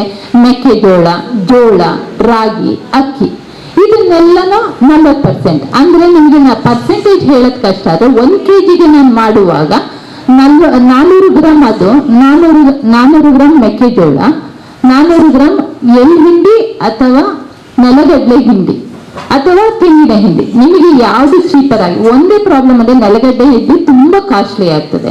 ಬಟ್ ಎಳ್ಳು ಹಿಂಡಿ ಮತ್ತೆ ನಿಮಗೆ ಇದು ಅದಕ್ಕಿಂತ ಕಂಪೇರ್ ಮಾಡಿದ್ರೆ ಸ್ವಲ್ಪ ಚೀಪರ್ ಆಗುತ್ತೆ.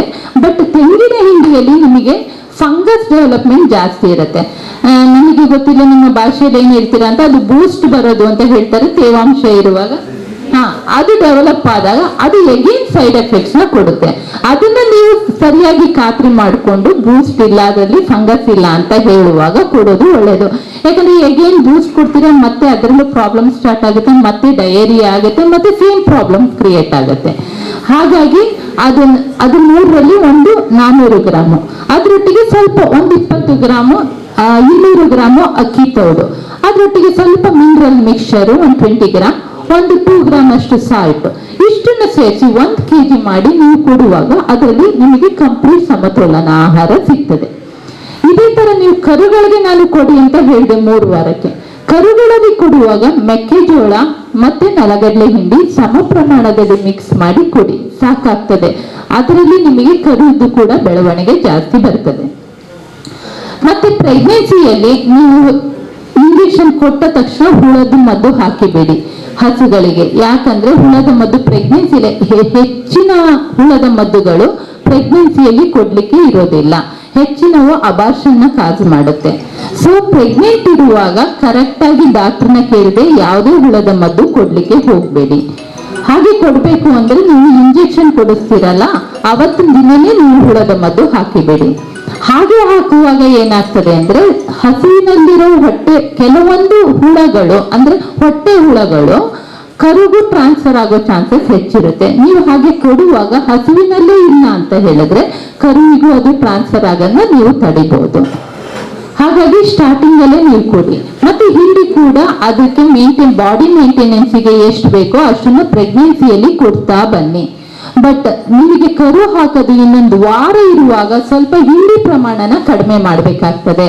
ಯಾಕೆ ಕಡಿಮೆ ಮಾಡಬೇಕಾಗ್ತದೆ? ಈಗ ಹೆಚ್ಚಿನವು ನಾನು ನೋಡಿದ ಕೇಸ್ಗಳಲ್ಲಿ ಡೆಲಿವರಿ ಆಗೋದಕ್ಕೂ ಮುಂಚೆನೆ ಕೆಚ್ಚಲು ಬಾವು ಆಗ್ತಾ ಇದೆ.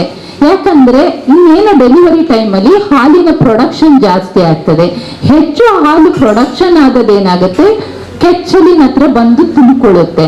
ತುಂಬಿಕೊಂಡು ಹಸು ಕರು ಹಾಕದೆ ಹಾಲನ್ನ ಕೆಚ್ಚಲನ್ನ ಬಿಡೋದಿಲ್ಲ. ಯಾಕಂದ್ರೆ ಕರು ಹಾಕಿದಾಗ ಅದು ಹಾರ್ಮೋನಲ್ ಬ್ಯಾಲೆನ್ಸ್ ಅಂತ ಹೇಳ್ತೀವಿ. ಆಕ್ಚುಲಿ ಪ್ರೆಗ್ನೆಂಟ್ ಇರುವಾಗ ಹಸುವಿನಲ್ಲಿ ಪ್ರೊಜೆಸ್ಟ್ರಾನ್ ಅನ್ನೋ ಹಾರ್ಮೋನ್ ಇರುತ್ತೆ, ಅದು ಹೆಚ್ಚಿನ ಮಟ್ಟದಲ್ಲಿ ಇರ್ತದೆ. ಕರು ಹಾಕಿದ ಕೂಡಲೇ ಈಸ್ಟ್ರೋಜನ್ ಅನ್ನೋದು ಹೆಚ್ಚು ಪ್ರೊಡಕ್ಷನ್ ಆಗ್ತದೆ. ಅದು ಏನ್ ಮಾಡುತ್ತೆ, ಹಸುವಿನ ಬ್ರೈನ್ ಮೇಲೆ ಆಕ್ಷನ್ ಮಾಡಿ ಅಲ್ಲಿಂದ ಒಂದು ಆಕ್ಸಿಟೋಸಿನ್ ಅನ್ನೋ ಹಾರ್ಮೋನ್ ನ ರಿಲೀಸ್ ಮಾಡುತ್ತೆ. ಆ ಹಾರ್ಮೋನು ಹಾಲು ಕೆಳಗೆ ಇಳಿಸ್ಲಿಕ್ಕೆ ಹಸುವಿಗೆ ಹೆಲ್ಪ್ ಮಾಡುತ್ತೆ. ಡೆಲಿವರಿ ಆಗುವವರೆಗೂ ಆ ಪ್ರಾಸೆಸ್ ಆ ಕ್ರಿಯೆ ಆಗೋದಿಲ್ಲ. ಆಗ ನಿಮಗೆ ಹೆಚ್ಚು ಹಾಲು ಬರುವಾಗ ನಿಮಗೆ ಡೆಲಿವರಿ ಆಗೋಕ್ಕೂ ಮುಂಚೆ ಕೆಚ್ಚಲು ಬಾವಾಗೋ ಚಾನ್ಸಸ್ ಇರುತ್ತೆ. ಒಮ್ಮೆ ಕೆಚ್ಚಲು ಬಾವಾದ್ರೆ ಹಸುವಿಗೆ ಮತ್ತೆ ನಾವು ಆ ಕೆಚ್ಚಲನ್ನ ಮತ್ತೆ ಪಡ್ಕೊಳ್ಳಿಕ್ಕೆ ಆಗೋದಿಲ್ಲ. ನೀವು ಡ್ಯಾಮೇಜ್ ಯಾವಾಗ್ಲೂ ಡ್ಯಾಮೇಜ್, ಅದನ್ನ ಮತ್ತೆ ಸರಿಪಡಿಸ್ಲಿಕ್ಕೆ ಆಗೋದಿಲ್ಲ. ಕೆಚ್ಚಲು ಒಂದ್ಸಲ ಹೋದ್ಮೇಲೆ ಸರಿಪಡಿಸ್ಲಿಕ್ಕೆ ಆಗೋದಿಲ್ಲ. ಸೊ ಅಂತ ಡೆಲಿವರಿ ಟೈಮಲ್ಲಿ ಸ್ವಲ್ಪ ನೀವು ಹಿಂಡಿಯನ್ನ ಕಂಪ್ಲೀಟ್ ಮಿಲ್ ಮಾಡಬೇಡಿ, ಸ್ವಲ್ಪ ಪ್ರಮಾಣನ ಕಡಿಮೆ ಮಾಡ್ಕೊಡಿ. ಆಮೇಲೆ ಡೆಲಿವರಿ ಆದ್ಮೇಲೆ ಅಂದ್ರೆ ಕರು ಹುಟ್ಟಿದ ಮೇಲೆ ನೀವು ಎಗೇನ್ ಮತ್ತೆ ನಿಮಗೆ ಈಗ ಮತ್ತೆ ಹಿಂಡಿ ಹಾಕ್ಬೇಕಾ ಅಂತ ಡೌಟ್ ಸ್ಟಾರ್ಟ್ ಆಗುತ್ತೆ, ಹಸಿರು ಹುಲ್ಲು ಹಾಕ್ಬೇಕಾದ ಡೌಟ್ ಸ್ಟಾರ್ಟ್ ಆಗುತ್ತೆ. ಹಾಕಿ ತೊಂದರೆ ಇಲ್ಲ. ಹಸು ಕರು ಹಾಕಿದ್ಮೇಲೆ ಅದು ಬಾಣಂತಿ ಹಾಗೆ ಲೆಕ್ಕ. ಅದನ್ನ ನಾವು ಜೋಪಾನ ನಿರ್ವಹಣೆ ಮಾಡಬೇಕು. ಡೆಲಿವರಿ ಆದ್ಮೇಲೆ ಡೆಲಿವರಿ ಆಗೋ ಟೈಮಲ್ಲಿ ಬ್ಲೀಡಿಂಗ್ ಆಗಿರುತ್ತೆ, ರಕ್ತ ಹೋಗಿರುತ್ತೆ. ಅದನ್ನ ಕಾಂಟ್ರಾಕ್ಷನ್ ಮಾಡಿ ಕರುವನ್ನ ತಳ್ಳಲಿಕ್ಕೆ ಏನಾಗಿರುತ್ತೆ, ಕ್ಯಾಲ್ಸಿಯಂ ಏನಿರುತ್ತೆ ಅದ್ರ ಬಾಡಿಯಲ್ಲಿ ಅದನ್ನೆಲ್ಲ ಯೂಸ್ ಮಾಡಿಕೊಂಡು ಪಾಪ ಸ್ಟ್ರೈನ್ ಮಾಡಿರುತ್ತೆ. ಅಷ್ಟಾಗುವಾಗ ಹಸು ಟೋಟಲಿ ವೀಕ್ ಆಗಿರುತ್ತೆ. ಅಂತ ಟೈಮಲ್ಲಿ ಅದಕ್ಕೆ ಶಕ್ತಿ ಕೊಡುವಂತ ಥಿಂಗ್ಸ್ಗಳು ಬೇಕಾಗ್ತದೆ ನಿಮ್ಗೆ. ಅದಕ್ಕಾಗಿ ನೀವೇನ್ ಮಾಡಿ, ಅದಕ್ಕೆ ಯಾವ ಪಥ್ಯ ಅಂತ ಏನೂ ಇಲ್ಲ. ಅದು ಕರು ಹಾಕಿದ ದಿನ ಒಂದು ದಿನ ಬಿಟ್ಟು ನೆಕ್ಸ್ಟ್ ಡೇ ಇಂದ ಒಣ ಹುಲ್ಲು, ಪಶು ಆಹಾರ ಎಲ್ಲಾನು ಕೊಡ್ಲಿಕ್ಕೆ ಸ್ಟಾರ್ಟ್ ಮಾಡಿ. ನಿಮ್ಗೆ ಹೆಚ್ಚು ಹಾಲು ಪ್ರೊಡಕ್ಷನ್ ಆಗ್ತಾ ಇದೆ ಅನ್ಸಿದ್ರೆ ಅದು ಒಂದು 10 ದಿನದವರೆಗೆ ಆ ಹಾಲನ್ನ ಉಳಿಸ್ಬೇಡಿ. ಅಲ್ಲೇ ನೀವು ಯೂಸ್ ಮಾಡ್ತಿದ್ರು ಪರವಾಗಿಲ್ಲ, ನೀಟಾಗಿ ಬೆಳಿಗ್ಗೆ ಸಂಜೆ ಕರೆದು ಹೊರಗೆ ಹಾಕಿಬೇಡಿ.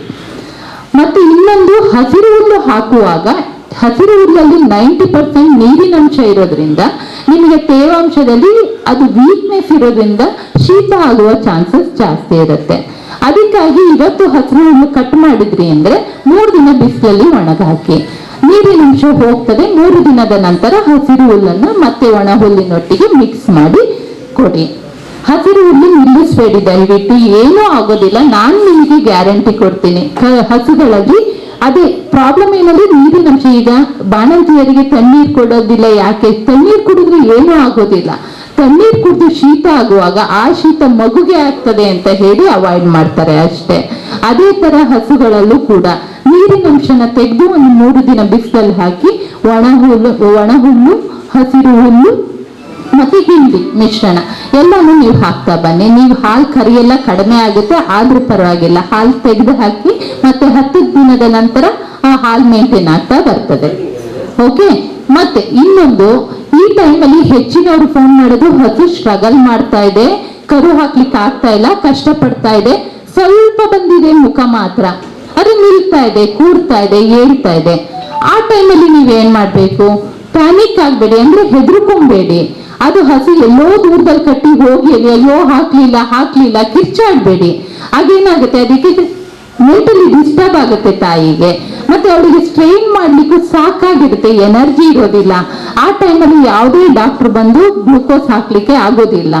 ಸಪೋಸ್ ನಮ್ಮ ಮನುಷ್ಯರಲ್ಲೇ ನಮಗೇನಾದ್ರೂ ಹಾಗೆ ಡೆಲಿವರಿ ಕಷ್ಟ ಆಗುವಾಗ ನಮಗೆ IV ಹಾಕ್ತಾರೆ, ಗ್ಲೂಕೋಸ್ ಹಾಕ್ತಾರೆ. ಯಾಕಂದ್ರೆ ನಾವು ಮ್ಯಾನೇಜ್ ಮಾಡ್ತೀವಿ, ನಾವು ಹಿಡಿತೇವೆ, ಅವ್ರು ಹೇಳಿದ ಹಾಗೆ ಕೇಳ್ತೇವೆ. ಬಟ್ ಹಸುಗಳಲ್ಲಿ ಹಾಕ್ಲಿಕ್ಕೆ ಆಗೋದೇ ಇಲ್ಲ. ಯಾಕಂದ್ರೆ ಅಷ್ಟು ಫಜಿಯಾಗಿ, ಅಷ್ಟು ಸ್ಟಮಕ್ ಪೇನ್ ಇರುತ್ತೆ, ಹೊಟ್ಟೆ ನೋವಿರುತ್ತೆ. ಸೊ ಆಗ ಅದಕ್ಕೆ ಎನರ್ಜಿ ಬೂಸ್ಟರ್ ಆಗಿ ನೀವು ಡೆಲಿವರಿ ಸ್ಟಾರ್ಟ್ ಆದ ಟೈಮಲ್ಲಿ 1 kg ಬೆಲ್ಲನ ಅದಕ್ಕೆ ತಿನ್ನಿಸಿ. ನೀರಲ್ಲಾದ್ರೂ ಸರಿ, ನೀರಲ್ಲಿ ಕರಗಿಸಿ ಆದ್ರೂ ಕುಡಿಸಿ, ಇಲ್ಲ ಡೈರೆಕ್ಟ್ ತಿಂಡಿಕೆ ಕೊಡಿ. ತಿಂಡಿಕೆ ಕೊಟ್ಟು ಅದನ್ನ ಒಂದು ಒಳ್ಳೆ ಜಾಗದಲ್ಲಿ ಕಟ್ಟಿ ಅದನ್ನ ನೀವು ದೂರದಿಂದ ಅಬ್ಸರ್ವ್ ಮಾಡಿ.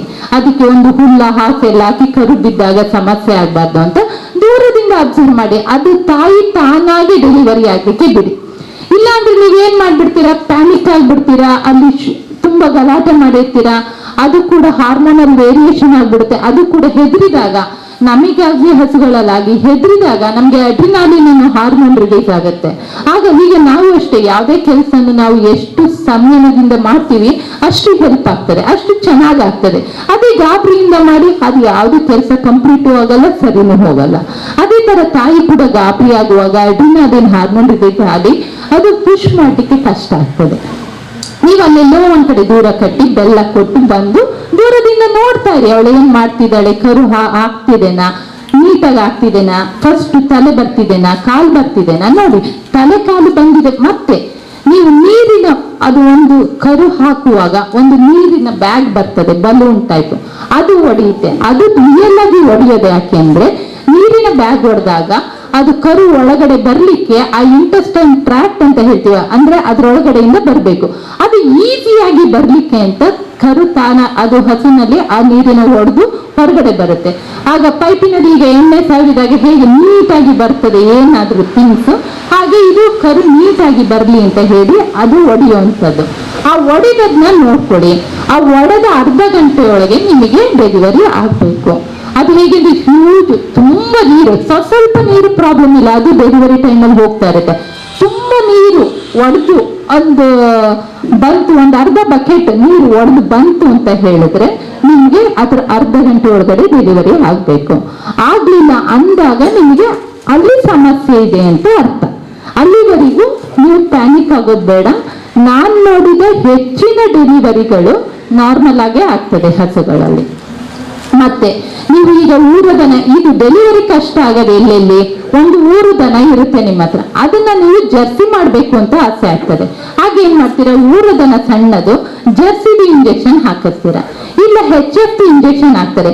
ಪಾಪ ನೀವೇ ಹಾಕಿಸ್ಬೋದು, ಇಲ್ಲ ಹಾಕುವವರು ಅವ್ರ ಹತ್ರ ಇಲ್ಲದೆ ತಪ್ಪು ಮಾಡ್ಬೋದು, ಪ್ರಾಬ್ಲಮ್ ಅಲ್ಲಾಗೋದು. ಅದು ಹಸು ಚಿಕ್ಕದು, ಇಂಜೆಕ್ಷನ್ ಹಾಕಿದ್ದು ತಂದೆದು ಏನಿದೆ ಸೆಮೆನ್ ಅದು ದೊಡ್ಡದು, ಆಗ ಸ್ವಲ್ಪ ಕರು ಬೆಳವಣಿಗೆ ದೊಡ್ಡದಾಗ್ತದೆ. ಮತ್ತೆ ಆಗ ಆ ಚಿಕ್ಕ ಜಾಗದಲ್ಲಿ ಆ ಕರು ಬರ್ಲಿಕ್ಕೆ ಆಗದೆ ಪ್ರಾಬ್ಲಮ್ಗಳಾಗ್ಬೋದು. ಅದನ್ನ ಬಿಟ್ಟು ಹೆಚ್ಚಿನದು ನಾರ್ಮಲ್ಲೇ ಆಗ್ತದೆ. ತುಂಬಾ ಪ್ಯಾನಿಕ್ ಆಗ್ಬೇಡಿ. ಹಾಗೆ ಪ್ರಾಬ್ಲಮ್ ಆಗುವಾಗ ನೀವು ದೂರದಿಂದ ನೋಡ್ಬೇಕಾದ್ರೆ ಗೊತ್ತಾಗ್ತದೆ. ಇಷ್ಟು ನೀವು ಈ ಹಸುಗಳ ಡೆಲಿವರಿವರೆಗೆ ಮ್ಯಾನೇಜ್ ಮಾಡ್ಕೊಳ್ಳುವಂಥದ್ದು. ಇದ್ರಲ್ಲಿ ಯಾರಿಗಾದ್ರೂ ಏನಾದ್ರು ಡೌಟ್ ಉಂಟಾ? ಓಕೆ. ತಾಯಿಯ ಹಾಲು ಬಂತು. ಈಗ ನೀವು ಏನ್ ಹೇಳ್ತೀರಾ, ನಾನು ಅಬ್ಸರ್ವ್ ಮಾಡಿದ್ದು ಮೇಡಮ್ 7 ತಿಂಗಳು ಕಳೀತು, ಕ್ಯಾಲ್ಸಿಯಂ ಹಾಕ್ಬಿಡಿ ಬಂದು. ಇಲ್ಲ, ನಿಮ್ಮ ತಪ್ಪು ಭಾವನೆ. ಎಲ್ಲದಕ್ಕೂ ಕ್ಯಾಲ್ಸಿಯಂ ಮದ್ದಲ್ಲ, ದಯವಿಟ್ಟು ಗಮನಿಸಿ. ಎಲ್ಲದಕ್ಕೂ ಕ್ಯಾಲ್ಸಿಯಂ ಮದ್ದಲ್ಲ. ಕ್ಯಾಲ್ಸಿಯಂ ಅದೊಂದು ಪಾರ್ಟ್ ಅಷ್ಟೇ, ಅದರಲ್ಲಿ ಕಡಿಮೆ ಆಗುವಾಗ ಆಗ್ಬೋದಷ್ಟೇ ವೀಕ್ನೆಸ್. ಎಲ್ಲದಕ್ಕೂ ಕ್ಯಾಲ್ಸಿಯಂ ಮದ್ದಾಗೋದಿಲ್ಲ. 7 ತಿಂಗಳಿಗೆ ನೀವು ಏನು ಕ್ಯಾಲ್ಸಿಯಂ ಅಂತ ಕೊಡಿಸ್ಕೊಂತೀರೋ ಅದನ್ನ ಕೊಡಿಸ್ಲೇಬೇಕು ಅಂತ ಅನಿವಾರ್ಯತೆ ಇಲ್ಲ. ನೀವು ಓರಲಿ ಕೂಡ ಸ್ಲೋಲಿ, ಈಗ ಕ್ಯಾಲ್ಸಿಯಂ ಬಂದು ಹಾಕುವವರು ಎಲ್ಲಿಗೆ ಹಾಕ್ತಾರೆ, ಇಲ್ಲಿ ಕುತ್ತಿಗೆಗೆ ಇಷ್ಟು ದಪ್ಪ ಮಾಡಿ ಹೋಗೋದು. ನಿಮ್ಮ ಖುಷಿಗೆ ಅದು ಏನಂದ್ರೆ ಸೈಕಲಾಜಿಕಲಿ ನಿಮ್ಗೆ ಖುಷಿ ಆಗುತ್ತೆ ಅಂತ ಅವ್ರು ಬಂದು ಹಾಕ್ಬೇಕಷ್ಟೇ.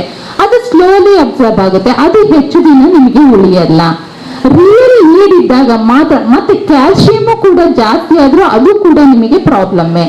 ಸೊ ನಿಮಗೆ ಅದರ ಅವಶ್ಯಕತೆ ಬರೋದಿಲ್ಲ. ನಿಮಗೆ ಹಾಗೆ ಕೊಡ್ಬೇಕಂತ ಹೇಳಿದ್ರೆ ಕರು ಡೆಲಿವರಿ 1 ತಿಂಗಳು 2 ತಿಂಗಳಿರುವಾಗ ಬಾಯಿಗೆ ಹಾಕುವ ಕ್ಯಾಲ್ಸಿಯಮೇ ಸಿಗ್ತದೆ ನಿಮ್ಗೆ, ಸಿರಪ್ ಫಾರ್ಮದಲ್ಲಿ ಸಿಗ್ತದೆ. ಅದನ್ನ ದಿನಕ್ಕೆ 100 ml ಹಾಕ್ತಾ ಬನ್ನಿ. ಯಾಕಂದ್ರೆ ಲಾಸ್ಟ್ 7, 8, 9 ತಿಂಗಳು ಪ್ರೆಗ್ನೆನ್ಸಿಗೆ ಅದ್ರದ್ದು ಮೂಳೆಗಳ ಡೆವಲಪ್ಮೆಂಟ್ ಫಾಸ್ಟ್ ಇರ್ತದೆ.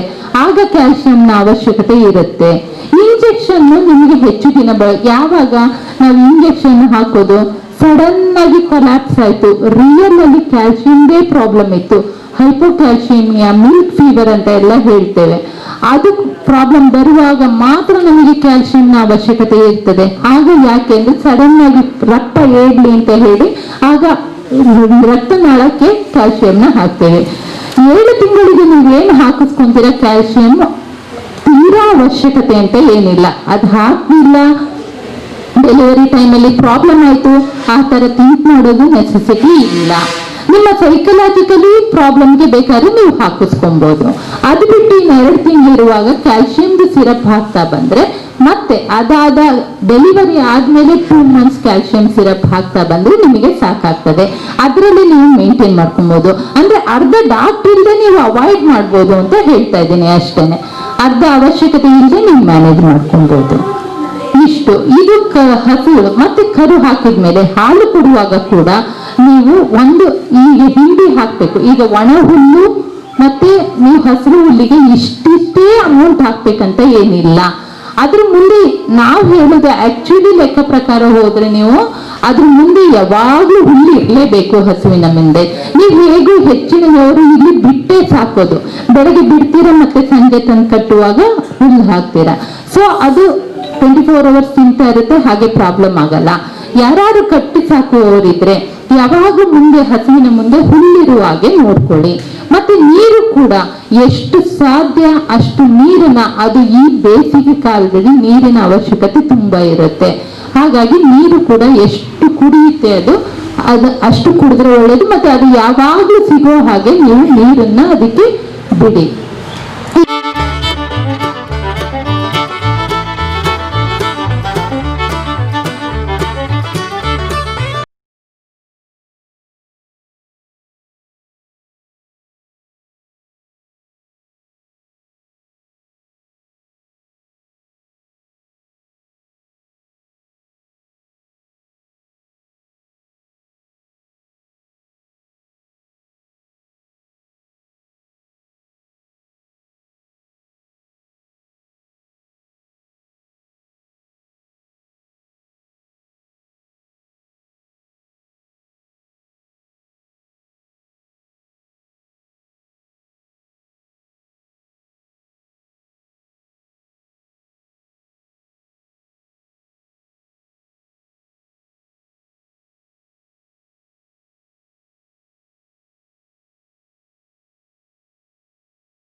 ಹಸು ಸಾಕದ ಅದು ಹಾಲು ಕೊಡ್ತಾ ಇದೆ, ಹಾಲಿಗೆ ಹಿಂಡಿ ಕೊಡೋದು ಹೇಗೆ? 1 ಲೀಟರ್ ಹಾಲಿಗೆ 500. ಈಗ ಹಿಂಡಿಯಲ್ಲಿ ನಿಮಗೆ ಕಡ್ಡಿ ಹಿಂಡಿಯಿಂದ ಹೋದಾಗ ಅದರಲ್ಲಿ C16 ಅಂತ ಇರುತ್ತೆ, ಬೈಪಾಸ್ ಅಂತ ಹೇಳ್ತಾರೆ. ಬೈಪಾಸ್ ಮತ್ತು ನಾರ್ಮಲ್ ಹಿಂಡಿ ಏನು ಡಿಫ್ರೆನ್ಸ್ ಇಲ್ಲ, ಟೆನ್ಷನ್ ಆಗಬೇಡಿ. C16 C21 ಅಂತ ಹೇಳ್ತೀವಿ. ಅಂದ್ರೆ ಬೈಪಾಸ್ ಪ್ರೋಟೀನ್ ಅಲ್ಲಿ, ಬೈಪಾಸ್ ಹಿಂಡಿಯಲ್ಲಿ ನಿಮಗೆ 21% ಪ್ರೋಟೀನ್ ಇರ್ತದೆ, ನಾರ್ಮಲ್ ಹಿಂಡಿಯಲ್ಲಿ 16% ಪ್ರೋಟೀನ್ ಇರ್ತದೆ. ಬೈಪಾಸ್ ಯೂಸಿಯಲಿ ಯಾರಿಗೆ ಬೇಕಾಗ್ತದೆ ಅಂದ್ರೆ 15 ಲೀಟರ್ಗಿಂತ ಹೆಚ್ಚು ಹಾಲು ಕೊಡೋ ಹಸುಗಳಿಗೆ ಬೇಕಾಗ್ತದೆ. ಅದು ರೇಟ್ ಕೂಡ ನಿಮಗೆ ಕಾಸ್ಟ್ಲಿ ಇರ್ತದೆ. ಈ ನಾರ್ಮಲ್ ಹಿಂಡಿ ನಿಮಗೆ ಎಲ್ಲ ಹಸುಗಳಿಗೂ 10 ಲೀಟರ್ 12 ಲೀಟರ್ ಹಾಲು ಕೊಡೋದಕ್ಕೆಲ್ಲ ನಾರ್ಮಲ್ ಹಿಂಡಿಯೇ ಸಾಕಾಗ್ತದೆ. ಓಕೆ, ಅದರಲ್ಲಿ ಹಾಲನ್ನ, ಆ ಹಿಂಡಿನ ಎಷ್ಟು ಪ್ರಮಾಣ ಕೊಡ್ಬೇಕಂದ್ರೆ 1 ಲೀಟರ್ ಹಾಲಿಗೆ 500 ಗ್ರಾಮ್ ಲೆಕ್ಕದಲ್ಲಿ ನೀವು ಕೊಡ್ಬೇಕಾಗ್ತದೆ.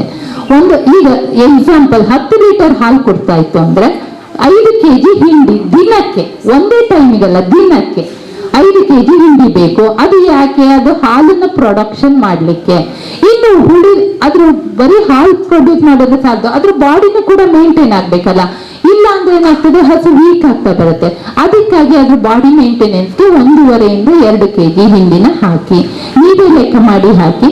ಈಗ ನಾನು ಹೇಳಿದ ಪ್ರಕಾರ 10 ಲೀಟರ್ ಕೊಡೋ ಹಾಲಿಗೆ 5 kg ಹಿಂಡಿ ಪ್ಲಸ್ 1.5 ಇಂದ 2 kg, 6.5 ಇಂದ 7 kg ಹಿಂಡಿ ಬೇಕಾಗ್ತದೆ. ಅದನ್ನ ನೀವು 2 ಭಾಗ ಮಾಡಿ 3.5 kg ಬೆಳಿಗ್ಗೆ, 3.5 kg ಸಂಜೆ ಹಾಕೊಬಹುದು. ಮಡ್ಡಿ ಕೊಡ್ಲಿಕ್ಕೆ ಬರೋದಾ? ಅದನ್ನೇ ನಾನು ಹೇಳ್ತಾ ಇರೋದು. ಬರೀ ಮಡ್ಡಿಯಲ್ಲಿ ನಿಮಗೆ ಎಲ್ಲ ಸಿಗೋದಿಲ್ಲ. ಬರೀ ಮಡ್ಡಿಯಲ್ಲಿ ಏನಾಗಿರುತ್ತೆ, ಕಾರ್ಬೋಹೈಡ್ರೇಟ್ ಕಂಟೆಂಟ್ ಜಾಸ್ತಿ ಇರುತ್ತೆ. ಈಗ ನಿಮಗೆ ಹಾಲಲ್ಲಿ ನಿಮಗೆ ಫ್ಯಾಟ್ ಬೇಕು, ನಿಮಗೆ ಡಿಗ್ರಿ ಬೇಕು.